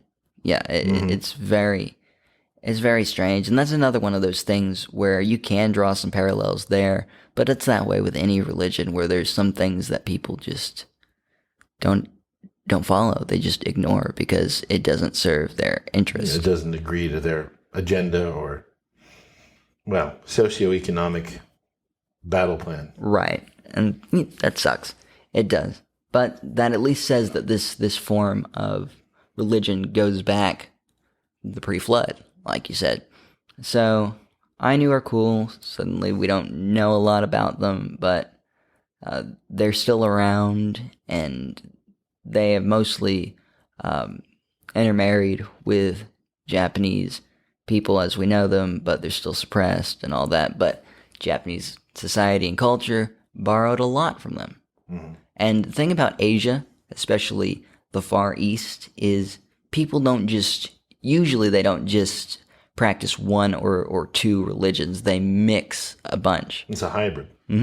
Because it's not so dogmatic where you just need to follow this and this is all you do, and And that's probably why Hinduism, even though Hindu faiths and belief systems are very diverse, they weren't as popular in China and Japan and Korea as Buddhism and Confucianism and these types of things are. So we'll get to that too. All right. So after the Shinto thing, we should talk about what was happening in the Middle East with Muhammad and how Islam is way more than just Sunni and Shia as we think about it. So Muhammad, his whole thing took place around 570 AD, about 500 and some change years after Jesus and his whole deal happened. And contrary to what people might believe or know, Islam is an extension of Christianity. Jesus is revered as a prophet in the Quran. And a lot of people don't know that. Yeah, and the Bible and the Torah, the Old and New Testament, are holy books in Islam. And there are prayers for Jesus, and there are pictures, not really pictures of Jesus himself, because figures are not good, but representatives of Jesus in Islamic art, especially older ones. So that is something. Islam is derivative of Christianity. And Islam is, right now we think of Islam as two things, the Sunnis and the Shia. And the difference is, as basic as I can put it, that Sunnis believe in a very simple hierarchy. There is Muslims and humanity. There are imams who are the clergy, who live this most strict godly lifestyle, and then there is God. That's it. And Allah is not a different God than the God in the Bible. You can call him God, Allah, or Yahweh, Jehovah. They're all the same person. They're all the same being. And Allah is just the Arabic word for God. In fact, God or gods were an adoption of pagan belief and tradition. It was YHWH, Yahweh. That's as best as we can say it, but there's that whole mystery in the Bible of you can't hear God's name, and if you heard it, you would freak out, and only certain people who have prepared with all this mysticism already, and that gets into Kabbalah and stuff that was hidden from the Bible. And so there's all this stuff. It always comes full circle. It does. But the Shia believe in a little bit more of an intricate hierarchy of more control, and there needs to be a caliphate, and there needs to be an ayatollah, and yada, yada, yada, yada. There are all these different holy people who have different permissions and stuff like that. And that's not the case for all Sunni and Shia. It's not like one is more dogmatic than the other or anything like that. But that was considered to be a major point of contention, that there could be any human that could be closer to God than an imam. So that's the difference there, but those are not the only sects. Those are not the only two denominations within Islam. There are also the Ahmadiyyas, and those are a new religious movement. In the Muslim world, those are considered a cult, even though it has pretty much the same tenets that use the Quran. It's very, very similar. There's not a whole lot of differences, but there was a man who called himself a Messiah. Now, Muhammad did not call himself a Messiah. He was not the son of God. He was not God in human form. He was or a anything prophet. like that. He was a prophet. But in the Quran, there's some debate as to whether or not the Messiah really is coming, and that will happen like there is in Judaism. Some Jews think, well, yeah, okay, it says that, but really, no, the Messiah hasn't come yet. Maybe he never will. And that's a whole theological debate, too. But in this particular branch of Islam, it's small, only about 10 million people. Pretty small, right? Pretty small, yeah. But they're suppressed. They are. There are hate crimes committed against them. They're bombed or they're shot. Even when they're in Western countries, they are persecuted heavily, not just by governments, but by people who take exception to the fact that they follow a form of Islam where there was a Messiah. But that's kind of like Nation of Islam, who regard Muhammad as the Messiah, as the Son of God, do not have the pillars of Islam and all this stuff. So it starts splintering out. Even a religion that is very much in favor of orthodoxy cannot control the splintering for very long. And these weren't the first times that it happened, this Ahmadiyya stuff, which happened in the 1800s. But before, there had been things that were influenced by tribal paganism and the cultural rituals at the time, but also took the Quran as their holy book. And there is something called Sufism as well, which is Islamic mysticism. Now, some people might think that's a contradiction, but it's not. The same sort of Western mystery stuff, but in an Islamic context. The belief is that there are, as it says in the Quran, there are 6 layers to every verse. Everything you're reading, the face value, and then more esoteric and metaphysical from then on. And each one is correct, but you can only fully understand by going on. and Which going is forward. an interesting parallel to what we have here in Scientology. It's not put that way, but people say, man, that wasn't in there the last time I read that. I've gotten some auditing, and your awareness comes up, and you're like, hey, wow, there's more to this than I thought. You understand it better a number of times over, right? Right. Yeah. Well, yeah, that's the same sort of thing. And there are some things that have splintered off, and I guess really aren't strictly Islam anymore because they believe in reincarnation, that sort of thing. Like the Druze, they're the Druze, I think it is how they're pronounced. They are an ethno-religious group. You cannot convert, but they take a lot from this Gnostic stuff that we're talking about. They take a lot from Islam. That is their main thing, but they also believe in reincarnation. They believe that Druze can only be reincarnated into other Druze bodies and this sort of thing. And some people, I guess, would definitely assert that Islam totally contradicts reincarnation, that that's not possible, that these things can't exist together, because Islam says that when you die, you're dead. You're just dead, and one day the dead will be revived and they'll go up to paradise. But if you die in a just cause, you can bypass that and go to paradise immediately, and that is why radicalization has been so successful in those circles. Mm-hmm. Martyrdom is something that seems to be peppered throughout history and religion and things like that. It comes into favor and goes out, and comes in and goes out. Yeah, it does, and it helps a lot with trying to control a population. It really does. It's like, well, look what he was willing to do. Are you not that dedicated? That sort of thing. And we see that a little bit in the church. Yeah, we do. How much money are you going to give us to the International Association of Scientologists? You could be a patron meritorious, and right. And it would really help you to get your OT levels. If you could swing me a check by tomorrow before Thursday at 2. Yeah, that's accurate. Yes, but similar. Yeah. But that's the whole thing. How dedicated are you? And Islam was not always the sort of thing that we know it as today. It was not always this dogmatic. There was a lot of westernization, of liberalism, of Western values, of, hey, you do your thing, I'm going to do mine in that part of the world, until things changed. And there are a lot of reasons for that, and that's a whole other podcast I don't want to get off onto. A thing. But it wasn't always like that. If you look got time. Do we? Do we really? It's another podcast.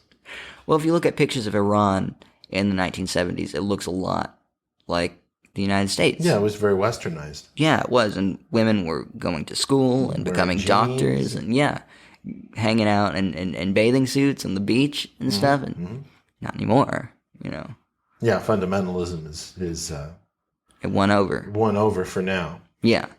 But it wasn't always that way. That's the interesting thing. It wasn't always anti-science. In fact, Islam gave us algebra. It literally comes from Islamic scholars who valued science, who were masters of astronomy. Yeah, they're very good at the sciences. Yeah, and that has been the case for a while. But some of the brightest minds in the world are Iranian. Yeah, things have changed, unfortunately, and science is suppressed in that part of the world, as is liberation. But at the same time, there has been a lot of science and just a lot of progress that we owe as a species to Islam, and how traditionally, before the rise of fundamentalism, science was valued. That it was a religion that valued science along with spirituality, not in... Another parallel? Yeah, not against, not in opposition to. So there's another parallel. And I think the next thing to talk about, it's not a great segue, but to try to go linearly, I know we've been jumping around, but the next thing that happened a bit earlier, and I think it was 400, 300, let me check my dates. It was about 400 AD. Biblical canon was agreed upon because there were so many different takes on at the time, new religion of Christianity. There were people had wildly different interpretations of it, more diverse than now even. You think that was because there were different handwritten reproductions and things like that, and different viewpoints, or what? Well, yeah. I mean, one thing that I meant to mention earlier was that for a long time, the only people who knew how to read were priests, were clergy, Monks, and yep. and monks, and people. The common people just had to take their word for what was in the Bible, and people who were in these sects, they valued word of mouth a lot, because that's always been something that was sacred to humans, and this perennialist mysticism sort of thing. It's the layer under. So there were all of these different cultures adding stuff to it. Sometimes people were including Jesus into their already existing pantheon, and the churches that were more organized and more orthodox did not like this at all. So they agreed upon the Gospels to use. And not every book that was written was included into the Bible. The Gospel of Judas, for example, was not included. What? I know. Neither was the Gospel of Thomas. And these are Gospels that were sacred to the Gnostics. And we're going to talk about them in a second, a little more too, as they existed at the time. And this had a lot to do with controlling the variety that there was out there. They wanted to have a monopoly. Like, don't have a different take on that. Don't have a different interpretation. There is only one way. And I think we mentioned that the book of Revelations was written way after the rest of the Bible was. It was basically, how can we finish this? We need something solid to end on, something dramatic. And good capstone. Yeah, and it definitely was. But there was a lot of stuff that was left out, omitted, or added. So that had a lot to do with Judaism getting organized, which it really wasn't in the way that we know it until about, let's see, when is this? I guess I didn't write the date for it. Oh, okay. Yeah, wow, we're getting a little far back. This is going to be out of sequence a little bit. So Judaism was also getting organized at the time in a really strict and orthodox way, not as orthodox as we know it now, because Hasidic Judaism is actually a new religious movement and only came about in the 1800s, but Jewish orthodoxy and the alleviation of mysticism, this is a pattern too, where mysticism is taken out because it's harder to control people who are engaging in the sort of mystic things about it that are usually only reserved for the clergy. So that's interesting. That's a parallel too. Yeah, it is. No hidden data line. We can't teach any auditors, because if we taught auditors, we couldn't sell it. Right. Now there is a hidden data line. Yeah, that's what it is. It's a hidden data line. Exactly. That's one of the Scientology principles for people who aren't Scientologists, is that a hidden data line is something they're not telling you that's there. Yeah.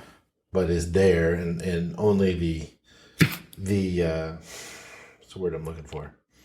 Only the inner circle. The inner circle of the initiated have right to see the information and everything, and if you want to be privy to it, it's going to cost a pretty penny. Yeah, it's either is it just that they've taken it out for public entirely, or what, or only the what is it?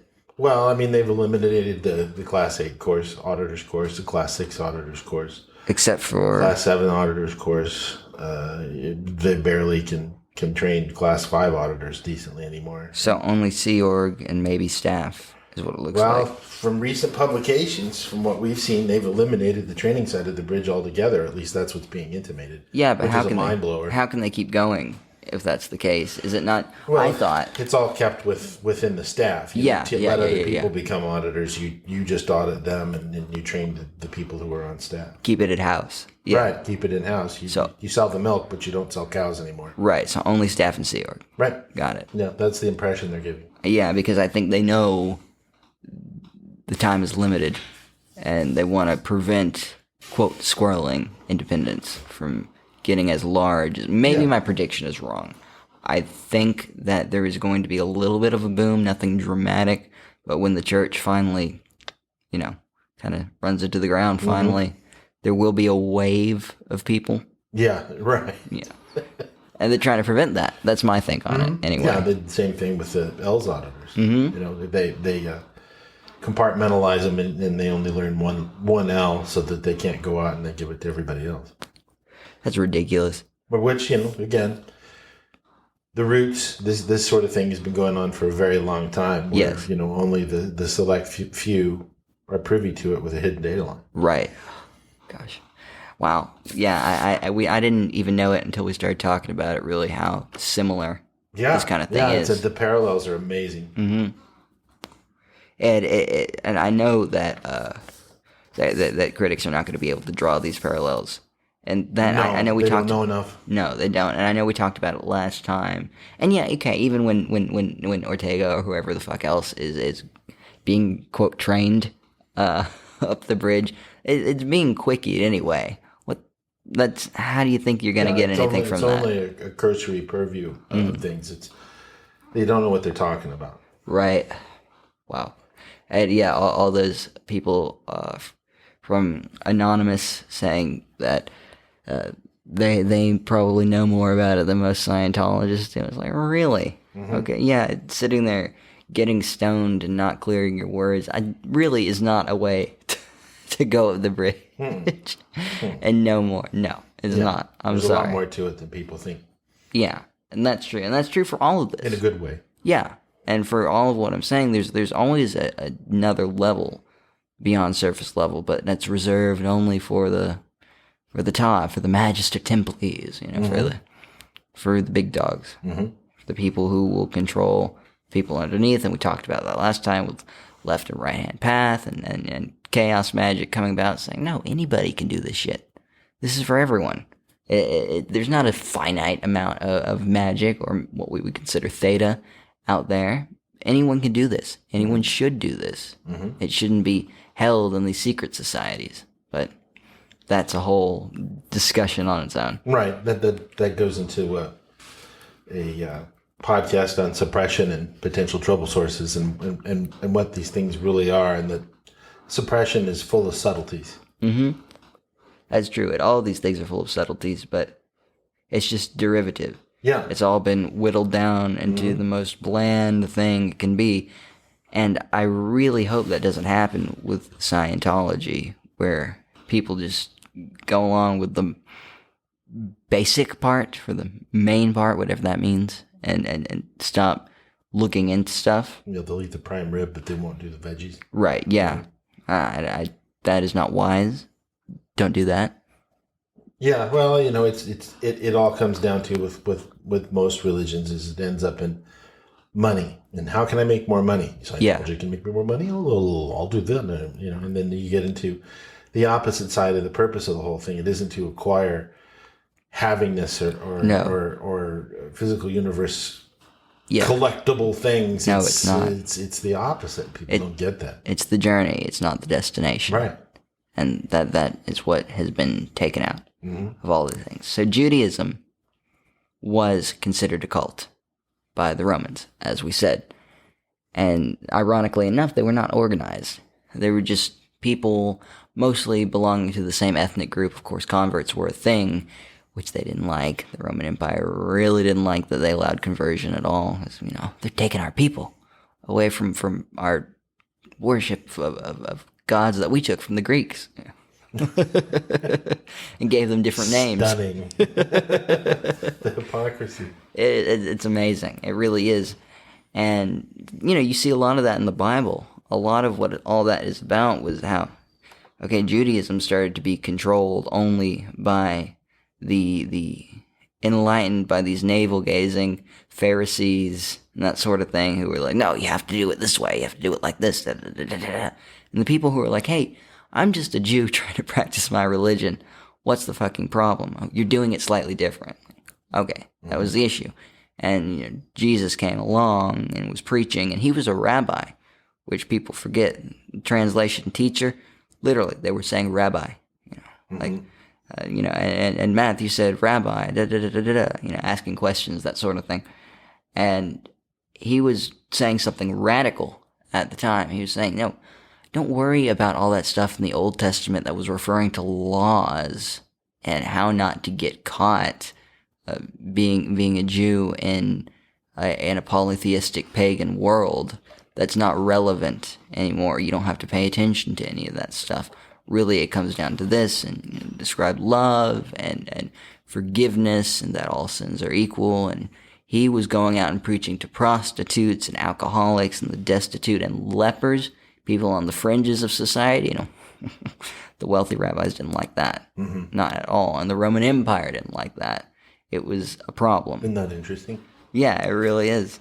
And I don't want people to think I dislike Christianity at all. I don't. I dislike the hypocrisy that some Christians, not all, have. Right. I very much like the stories of the Bible, esoteric or not. I think it's a great book. It's a great canon. It's a great metaphor or parallel to what keeps happening in society.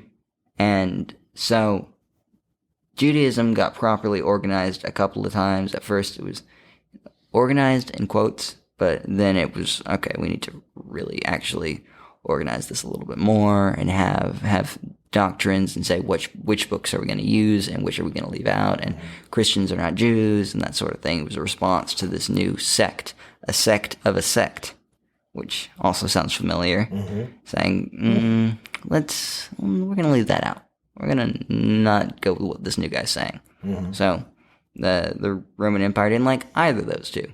They're like, they're splintering off again? Fuck this. We need to control these people. Jesus, they're getting out of control. And they didn't like that there was a guy who was not being hedonistic, who was just all zen and praying and meditating and preaching peace and love, when the Romans were preaching control and every man for themselves. So that's what was happening there. And so now we need to get into what was happening with Christianity. After Jesus came about and all that was taking place, there was a lot of variation. There were a great deal of different interpretations that seem just out there today, because most people have never heard about the demiurge and stuff like that. I mean, clear that word, Like, what does that mean? I had to look it up too when I first, early on, started learning about this stuff, and that means the creator of the physical universe, different than the creator of the before, and gets into this metaphysical stuff, and I think we talked about that last time. The physical world is bad, and it's full of decay, and it's full of pain, but the spiritual world is all light, and it's all theta, it's all goodness.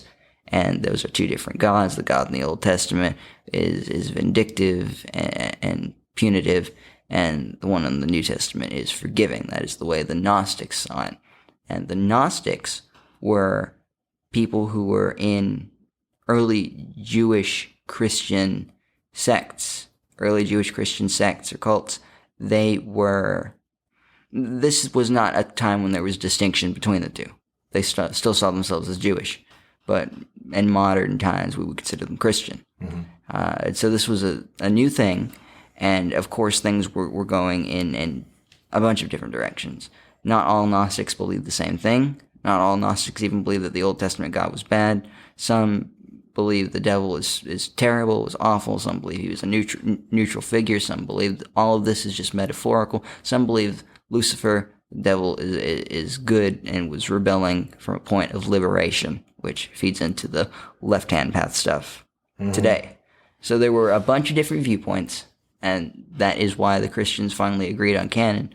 But early on, they couldn't do that. There was no centralization, like we are the Christian whatever. It wasn't the home office. No, that wasn't happening. It was a bunch of different tribes who were saying, this is the way we do it, this is what we believe. And it was going to be different in one way or another, if not a bunch of different ways, depending on which tribe and which neighborhood and which family you went to. And there are there are a whole lot of different names and classifications. You can get into the Valentinian Gnostics or that sort of thing, or then the Enochians or whatever. But I think of what is of particular interest is the Manichaeists, which came a little bit later than some of these that I was talking about, some of these Gnostics, and some of these early Christian worshippers. These Manichaeists were probably the most successful of the Gnostics. This came about 200 something AD, about 100 and some change years before Christianity really was fully agreed upon. This is going to be the Bible. This is what we're going to use, all that. But they were still starting to get into position, starting to organize a bit more. And there was the beginnings of what we think of as a Catholic Church at this time. Mm-hmm. They weren't called that. They were their own thing. And this is when early saints were coming about and stuff. And one of these saints was St. Augustine. And he was involved in Manichaeism, which occurred in Iran in, something like I said. And the man who formed this was the Prophet Mani, as he is called. And he was Persian, and he had a wide influence. It wasn't just one little area of one part of the world. He influenced the whole area from moving out from Iran into China and the other direction into the Roman Empire and into northern Africa. So he had, that's a wide area. This was a big religion. This was a major world religion. Mm-hmm. It's basically gone now. There are some practitioners who have held on to those traditions and some revival sects, but for the most part, Manichaeism as we know it is extinct. Mm-hmm. And that is unfortunate. I really don't like to hear that because it is super interesting, especially with how it relates to Scientology.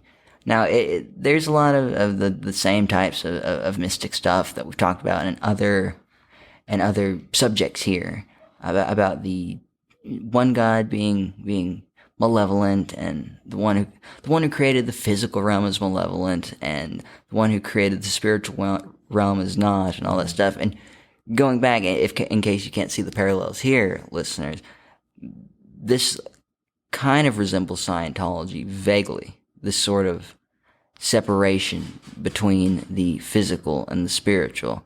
Physical universe, theta universe. Right. That the physical is inherently flawed, and it is going to be painful and that sort of thing, but the spiritual is all light. This is not a new concept. This has been around since Zoarastrianism. This has been around for a while, but now, upon reflection, it is a bit unheard of. And people were really receptive to this because he was also influenced by the Dharmic religions, by the Eastern stuff, because there were a lot of people in the area who had spread Vedic, meaning Hindu, basically, ideas. And so he was a great distiller of information too. Mani was. Mm-hmm. And he was great at coming up with all of these traditions and all of the symbolism, and he understood the importance of symbolism too. Their symbol was actually the cross within a wheel. So there's the cross again. Mm-hmm. And it wasn't the Celtic cross like we know. It was literally just a wheel with the plus sign filled in. Mm-hmm. I've seen that. Yeah. And a lot of it looks a little bit Egyptian. If you weren't able to tell that whole area kind of had some similarities as far as aesthetics go, you might think that this must be a pharaoh or something. But no, he understood that these symbols were going back a long time and really affect people, and people have a great affinity for them. Yeah. Mm-hmm. Yep. And so he added a bunch of stuff from things that were popular, not just in China and in India and Iran and in the Roman Empire, but anywhere that he could get stuff. And so he had a syncretic religion too. Jesus was thought of to still be an important figure, and I believe that most Manichaeists saw it as a spiritual story, that none of this really historically happened, but more it was allegorical, and that Christ was a spiritual being, not inhabiting a physical form. Yeah, and all that. and he had a whole structure set up for his clergy and parishioners, and basically they all had to maintain both. Every parishioner also had the responsibility as a clergy member. Mm-hmm. That is interesting too. Mm-hmm. That's a little bit of a parallel. Yeah, because not every, sure, there are public Scientologists, but they can also be field staff members. Mm-hmm. They all have pretty much the same responsibilities when you get right down to it. And the lowest of them, not to say bad or whatever, but the most common were called auditors. I don't know what you say about that. Time ago. Yeah. Mm-hmm. Auditors. Maybe some would say auditores or whatever, but auditors. Mm-hmm. That was the term for the most common clergy of the monotheist religion. Mm. And when I read that, I was like, oh, come on. Really? Right. No way. And there it is, folks. I think there's maybe no way that Harvard didn't know that. I know that some scholars have been super critical. They're like, yeah, it looks a lot like Gnosticism, but I don't think he actually knew a whole lot about Gnosticism. Like, really? You don't think you did? It looks a lot like it. In a lot of ways, Gnosticism means to know. Mm-hmm. And they had auditors. Mm-hmm. Are you kidding me right now? You know? And for our new listeners, an auditor is one who listens. They are a Scientological, independent Scientological pastoral counselor. They're the ones that help a person confront and deal with things in their lives, sort of like non-Scientologically PTSD incidents and things like that, mm-hmm. and much more. It's a great job. And anyone can be an auditor, public or staff. Right. Unless you're in the church now, I guess. Well, that's a super new change. Also, we just learned about that. That's this year. Yeah, this year. Mm. So when was this again?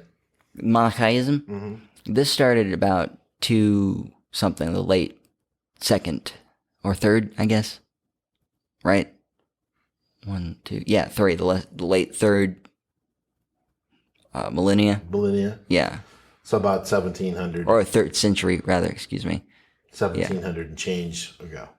Yeah, this was like 263 or something like this that this started. And this lasted a while. It didn't die with Mani. It kept going. And there are some people in China who still practice the original thing, but it's very small. In fact, it's probably smaller than Independent Scientology is. And that's small. That is very small. Yeah. And there are some revival sects, like I said, mm-hmm. in like Europe, and some in the United States, most, but not all of which, practice a sort of Anabaptist looking religion.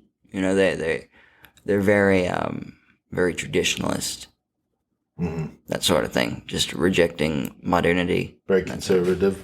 Yeah, mm-hmm. And what's interesting about the monotheists is that although they're very, very conservative and have this segregation of gender roles and reject secular music and that sort of thing and live like Amish, a lot of them don't seem to, from what I've read on their official websites, they don't oppose using the internet because it's a tool. They don't oppose living in a city.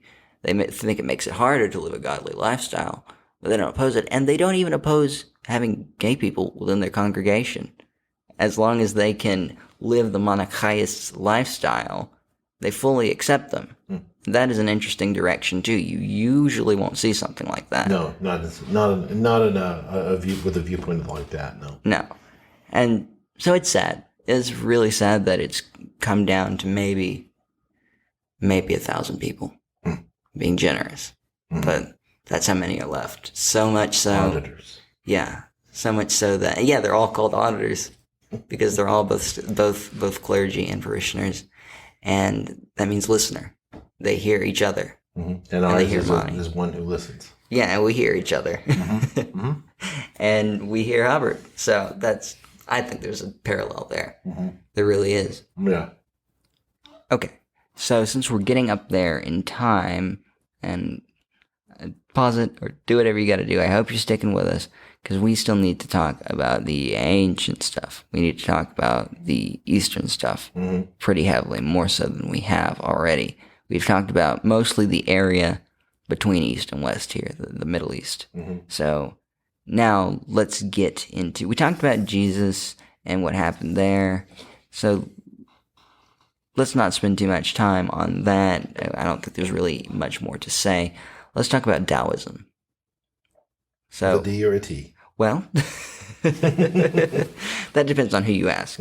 You know, that just comes from how difficult it is to translate Chinese into a Roman alphabet, kind of like Arabic, how you see a million different spellings of Muhammad and that sort of thing, and we're not even saying it close to correct. So the same goes for Taoism. It's kind of in between, but that's because the languages are so different. Beijing in the older spelling was Peking, you know. So we're not saying it right. We're not going to be able to as English speakers. So we do our best. But Beijing is apparently closer than Peking is. So Taoism with a T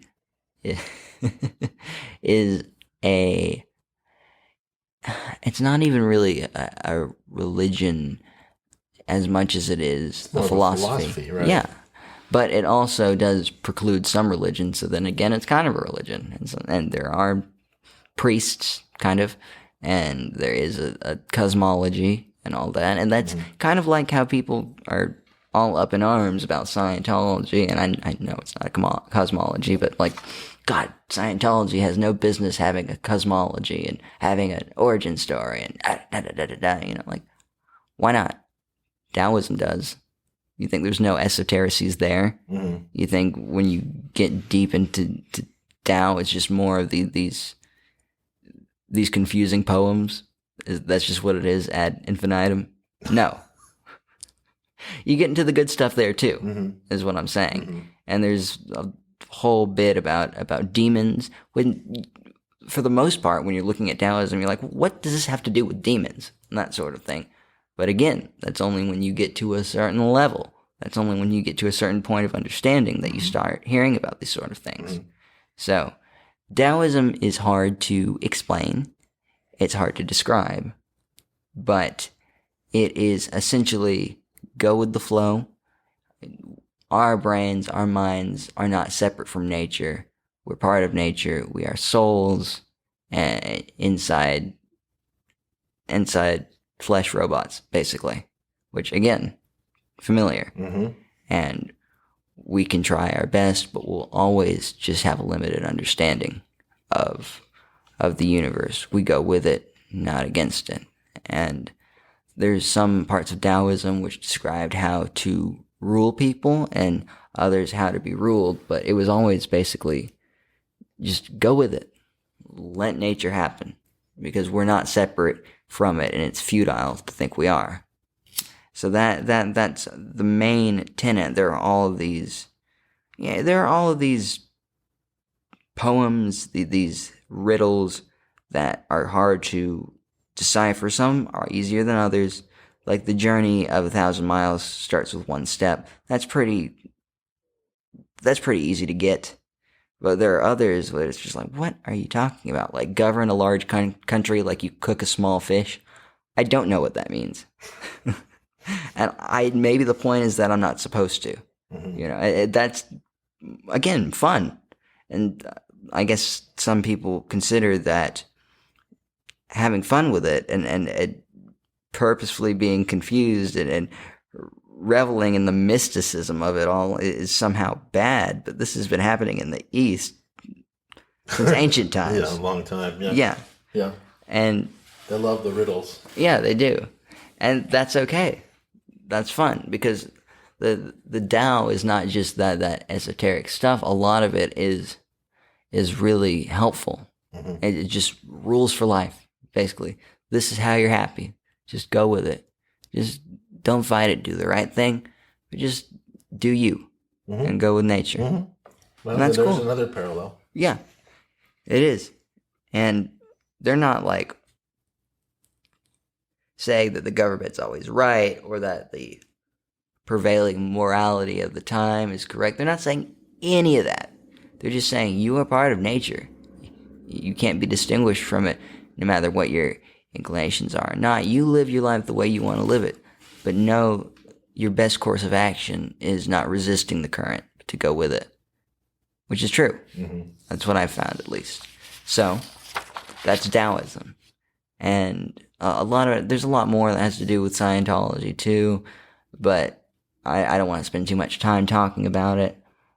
It all comes down to the best way to live your life is to recognize that flaws are a thing and that order already exists in the universe. You just have to find it.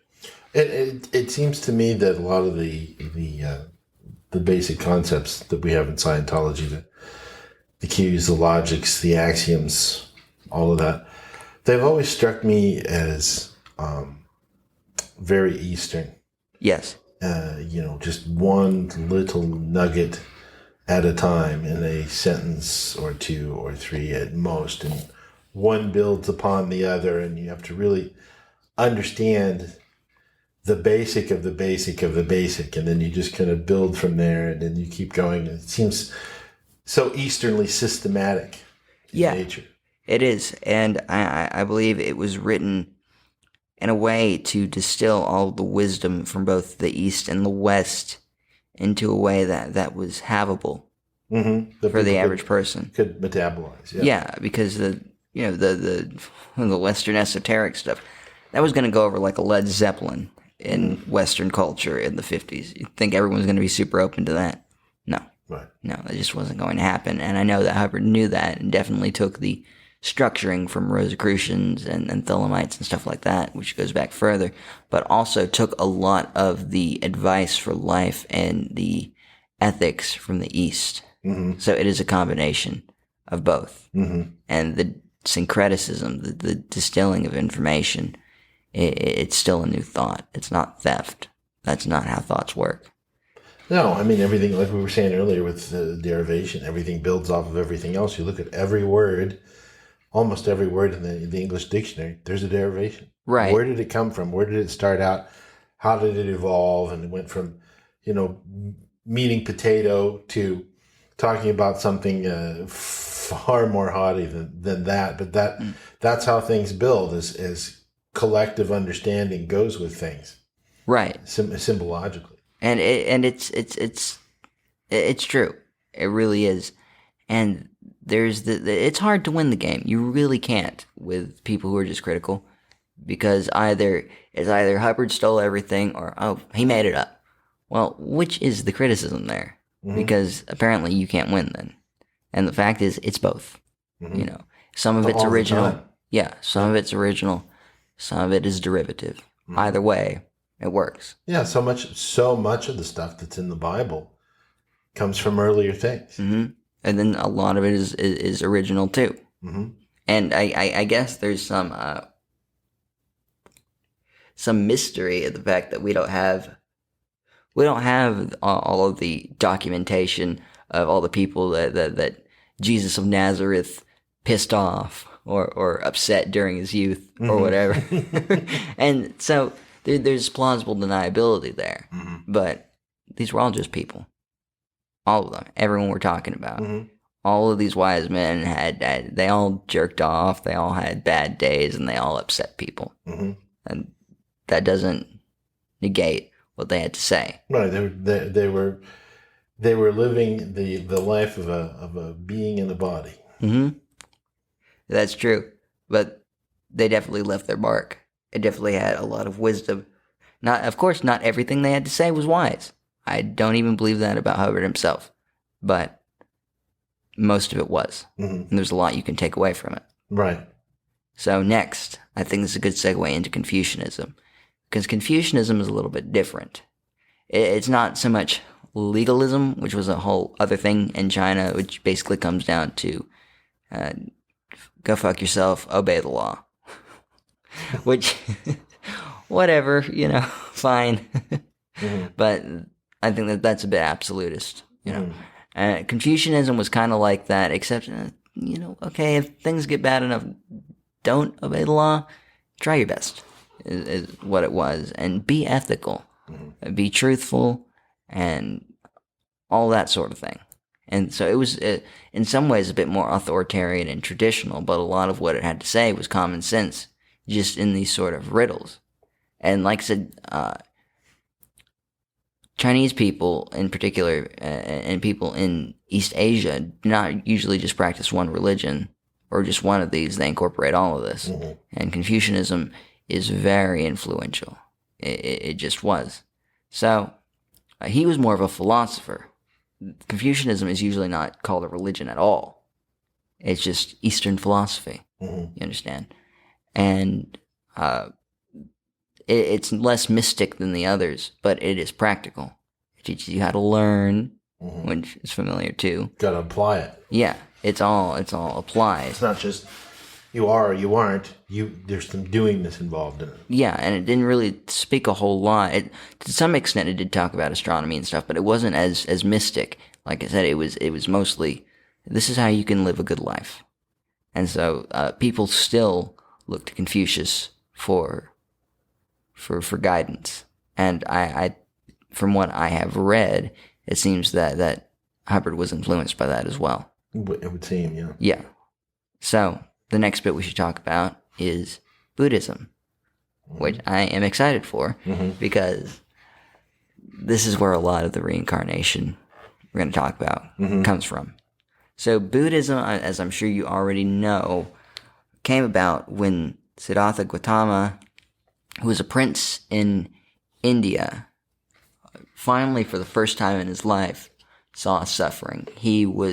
When he was born, as the story goes, might just be mystic invention after he lived.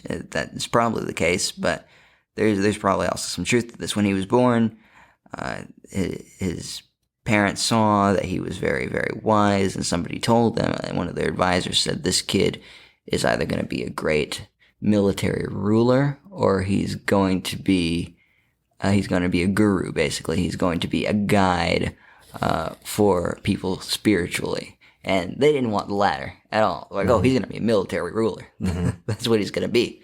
So we need to make sure the other one doesn't happen. We're going to shelter him. So in order to control him, they just locked him inside the palace, castle, basically, where he had everything he could ever want. Enough food, games, fun, books, as long as it was within the realm of what they wanted him to read and all that. So he was entertained. He had a good life, especially compared to the others around. But one day when he got old enough, I guess he was about a teenager, he decided that he wanted to go out and he wanted to see the world. So he convinced his handler to take him around and let him see what the outside world was like. And he did not like what he saw. Mm-hmm. He had never seen death before. He had never seen sickness. He had never seen poverty or hunger. And these were things like currently that were very prominent in Indian society, and the wealth gap was huge. And so he felt bad.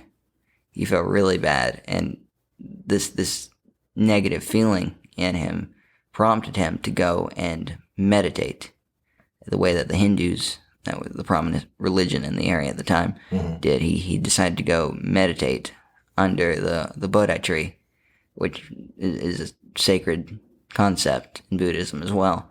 And he meditated himself to the point of starvation, and he finally had this epiphany, this cognition, that all pain in life stems from want, stems from desire. And in order to free yourself from that, you need to follow a certain path, which he called the Eightfold Path, which it's very ascetic. It's all basically deprivation. And that if you want to achieve nirvana, which is the thing you want, that's the goal, that is supreme enlightenment, then you need to walk this path of self-restriction.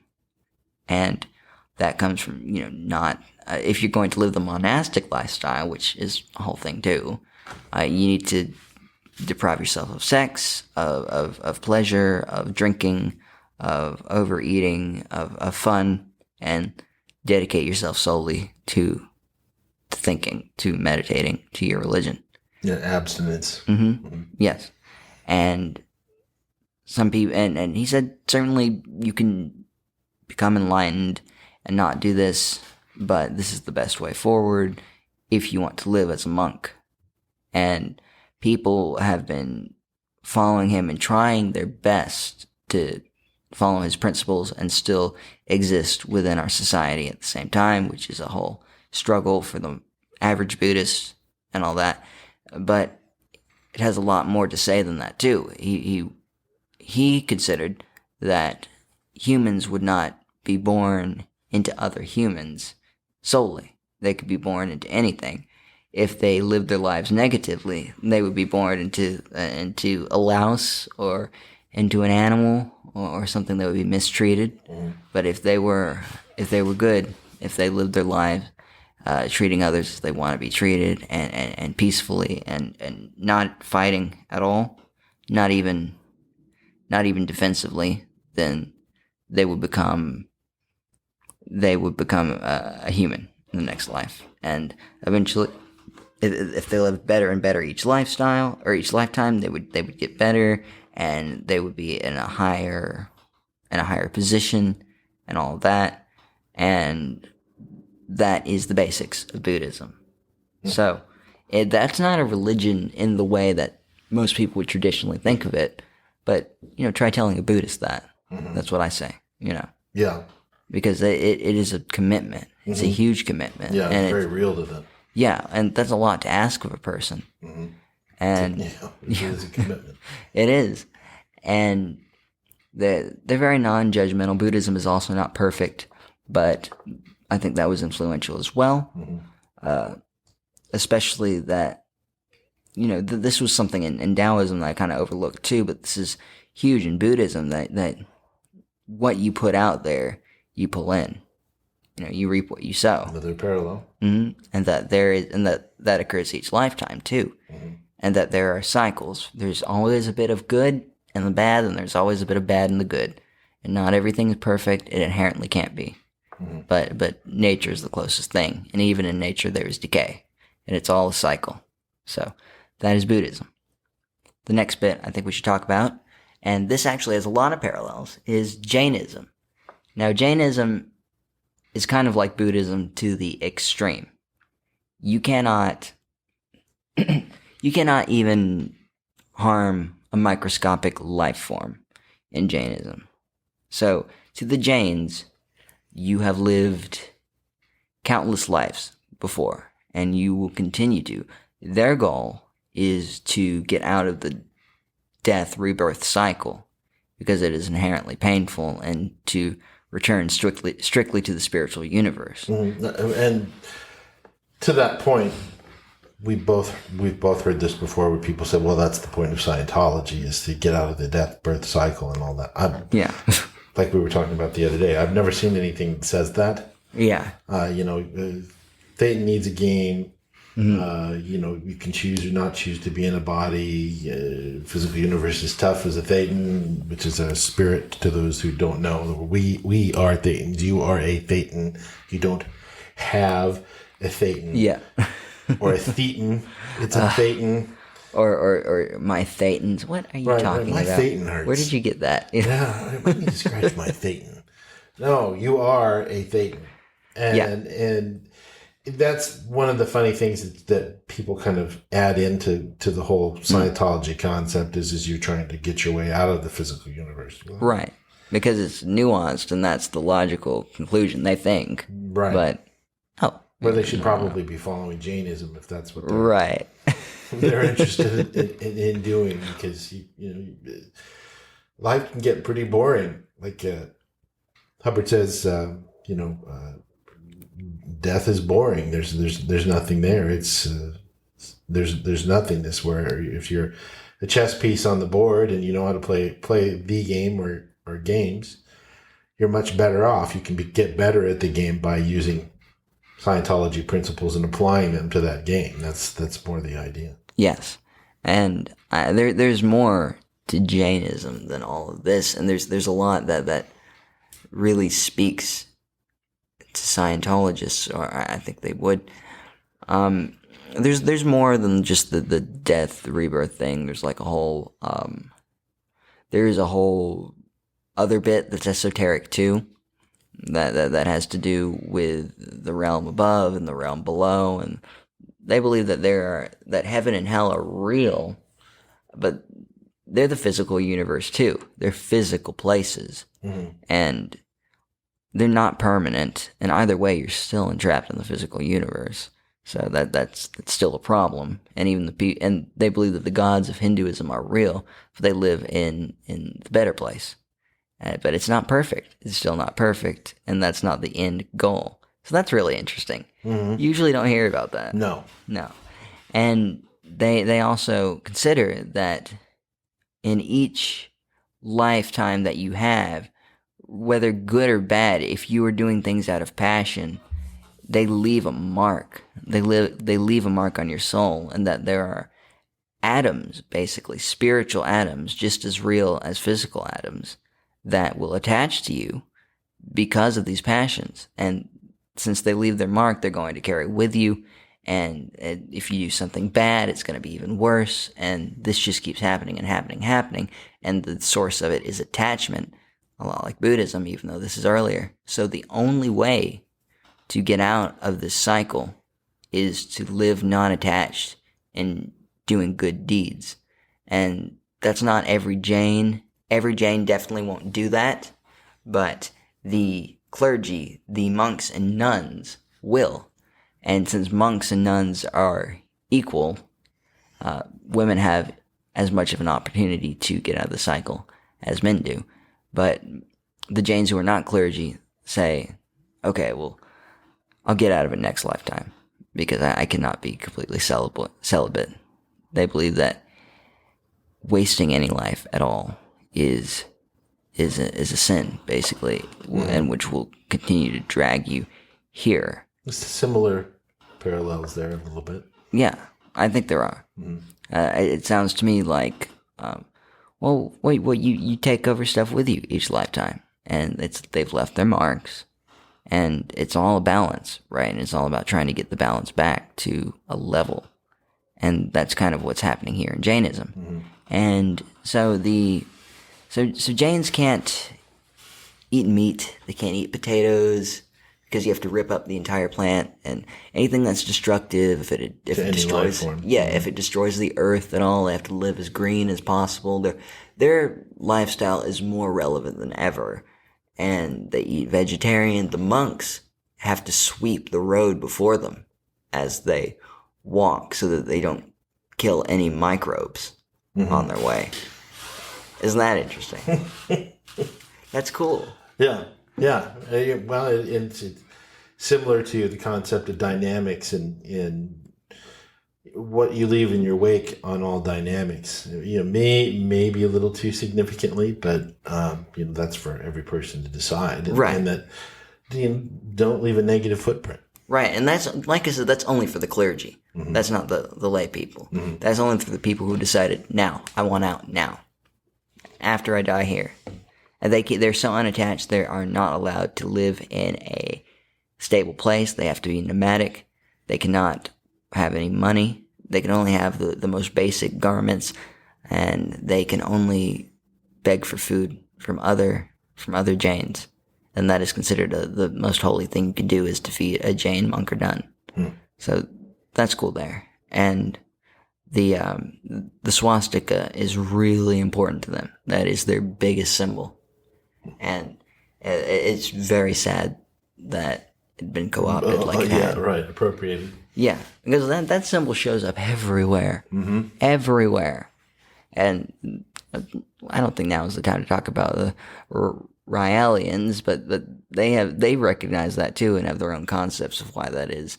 And they're right. It comes up in places that it shouldn't. I mean, some people say, yeah, there are only so much you can do with repeating lines, though. But okay, why would they be sacred to every single person? Yeah, there's got to be some significance behind it. Yeah, and maybe I'm overlooking something with Jainism, but I think that's basically it. That is how you can describe them. And there's also Hinduism we should talk about.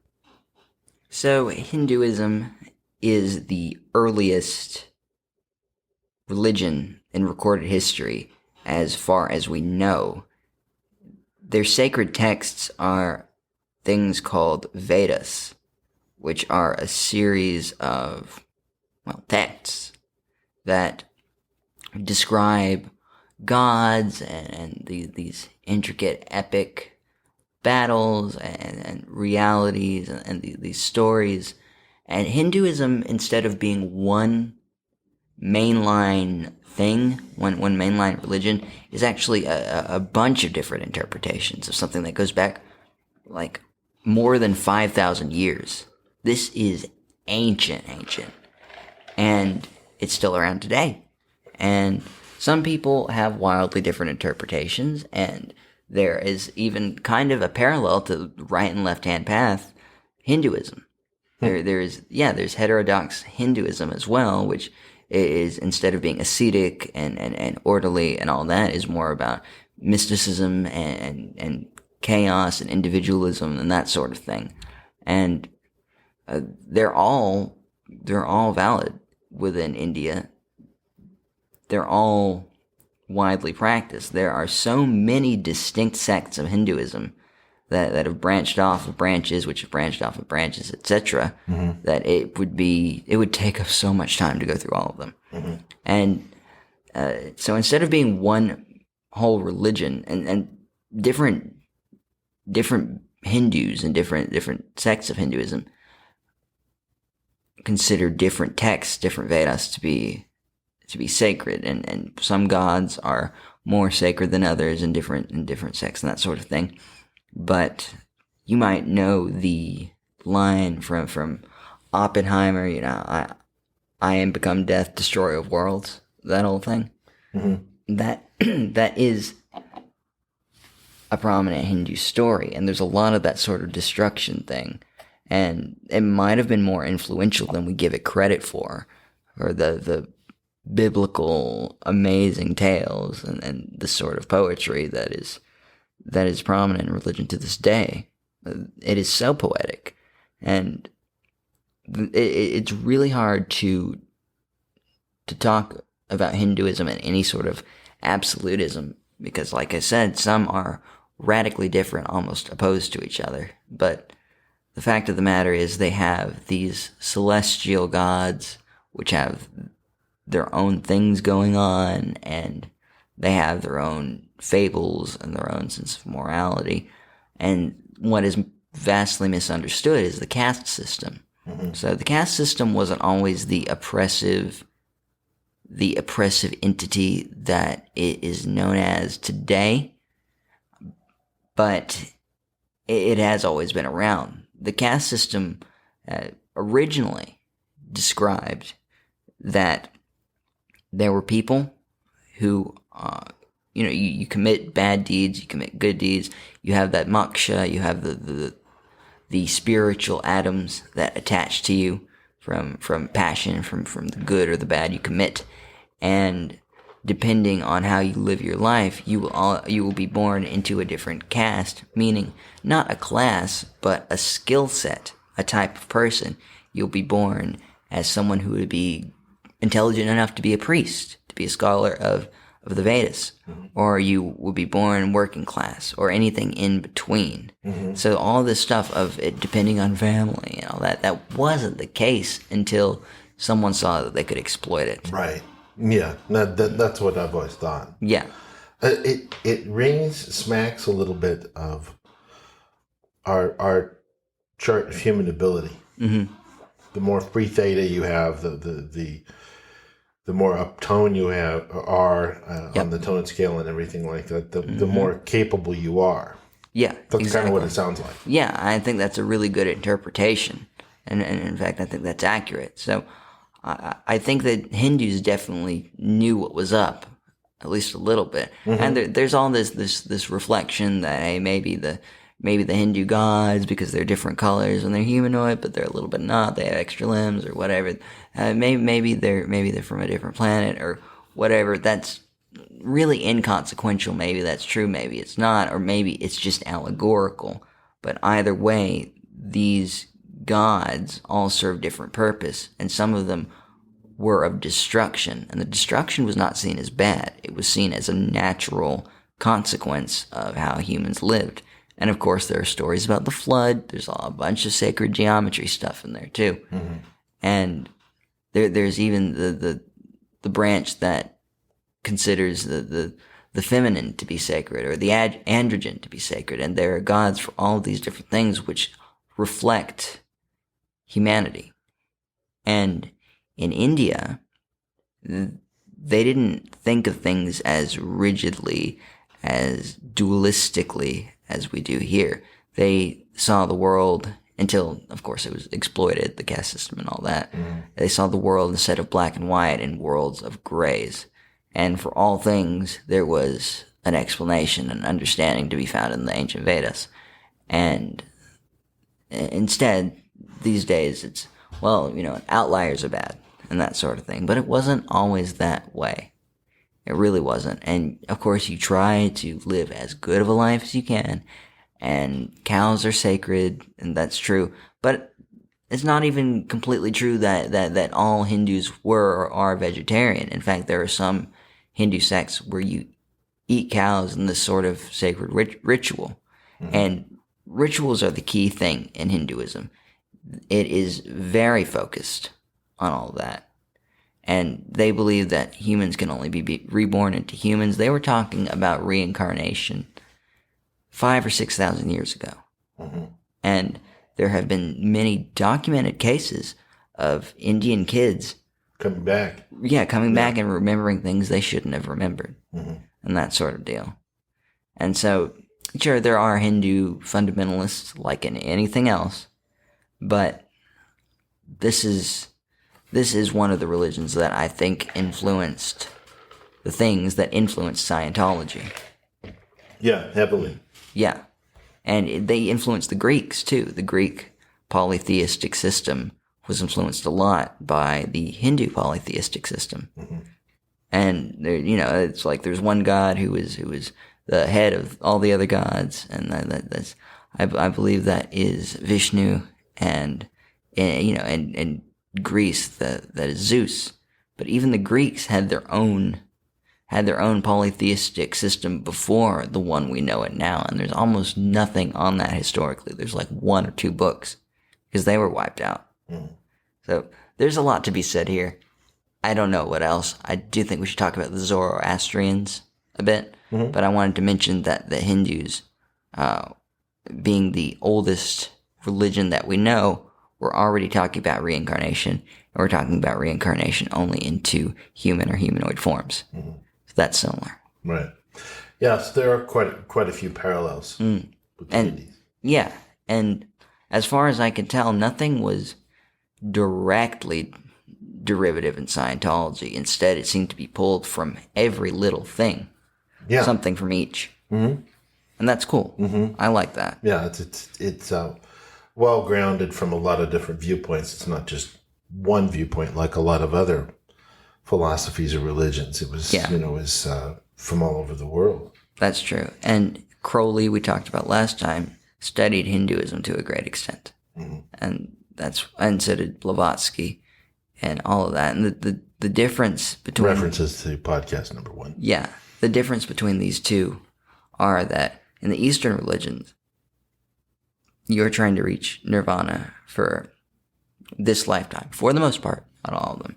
But in Western esotericism, you are trying to reach nirvana, basically enlightenment, for each lifetime, and to get better as you go. So these things had contact at one point, but we don't know how. That's interesting too. I mean, sure, there's the Silk Road and all that, but these are things that were suppressed in Europe. And that's why secret societies existed. They served no other purpose other than survival, really, when you get right down to it. And let's go forward a little bit around maybe the same time, maybe a bit later. It's kind of hard to tell because documentation gets fuzzy around this time. There was Zoroastrianism. And this should be the last thing we talk about, I think. We can get in a bit into Kabbalah, but not too deep. But Zoroastrianism is the first monotheistic religion. Now, these things that we know about today, such as there being a final judgment in an apocalyptic way, and a weighing of good and bad deeds before you go to the good place and the bad place, or the distinction between good and evil, light and dark, birth and decay. These were radical ideas when Zoroastrianism came about. And Judaism, up until that point, was not really a systemic thing. Jews believed a wide variety of things depending on the particular tribe and location, and a lot of them engaged in mysticism and polytheism. So Jewish paganism, Jewish mysticism, the extra gods stuff went out pretty quickly. But in the book of Isaiah, they talk about Zoroastrian prophets quite a bit. They were very receptive to Zoroastrians, who were the first to say, every religion has some value in it. Be tolerant. Don't judge others for the belief systems. And then where did the Zoroastrians come from? Iran. Geographically from Iran. Okay. Yeah. So it's no far stretch. No, this is all within the same area. Mm-hmm. And Zoroaster, as he's called in the West, I think Zoroastrians themselves call him Zarathustra. Either way, he was all about good thoughts, good words, and good deeds. And you can fight the bad force out there, which created corruption and decay and death and darkness and everything that's bad. You can fight that just by being good to others and by being good to the earth. They believe that polluting the earth is the ultimate sin. And so when Zoroastrian dies, they cannot be buried and they cannot be cremated in the typical way.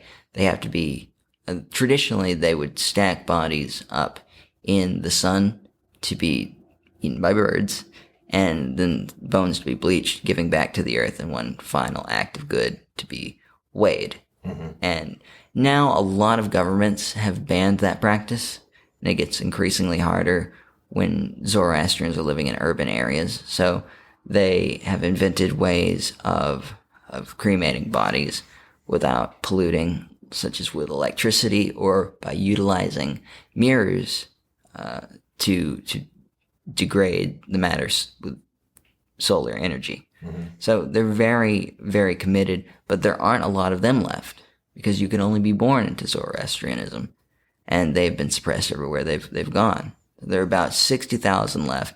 Freddie Mercury was one of them, mm-hmm. and he was born in Zanzibar, which is off the coast of Africa, off the coast of Tanzania, but it has a lot of Iranian influence because of the Zoroastrians who have moved there. And like I said, this isn't something that sounds radical today, but at the point when Zoroastrian was coming about, nobody had ever thought of anything like this.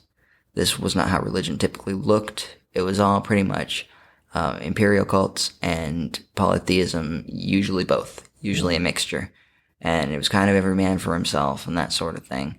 And the Jews, because Cyrus, a Zoroastrian Persian leader, had freed them and was not persecuting them, he had made it so that they were very receptive to Zoroastrian thought, and that's when monotheism kind of came about in Judaism. And all of the stuff that was only seen in Zoroastrian before had worked its way into Jewish thought, which became Christian thought. And you might know the term the three kings, the three wise men in biblical stories. Really what they were magi, mm-hmm. who were the priests of Zoroastrianism, who knew a great deal about astronomy and were able to find their way anywhere because of it. And that was seen as magic at the time, and that is where the word magic comes from. Magi. All the way back then. Yeah. It influenced the Greeks and all that, and it's all connected. It is. He is revered. Zoroaster is. And that's as far back, I think, as we can take it, is Zoroastrianism and Hinduism. And when was this chronologically? What? Which one? Zoroastrianism. Zoroastrianism, gosh, that depends on who you ask, but really, I think it was about 1,000 years before Jesus came about. Okay. But some others, like the Greeks, thought it was like crazy earlier, like thousands and thousands. It probably wasn't. So it, give or take, 1,000 years.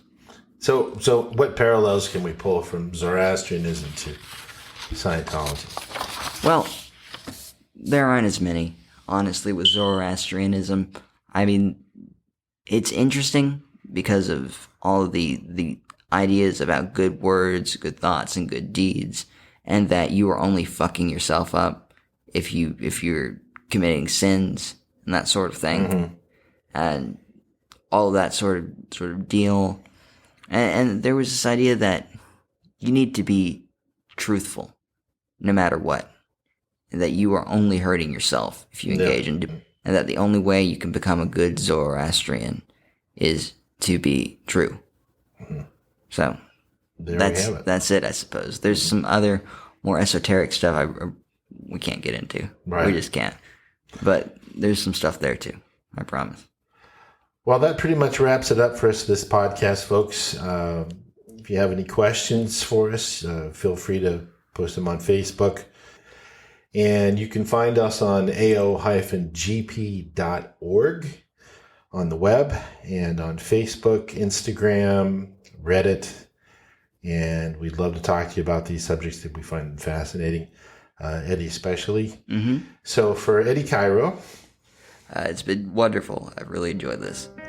and Jonathan Burke, we bid you adieu, and we will see you in a few days with the next podcast. Take care.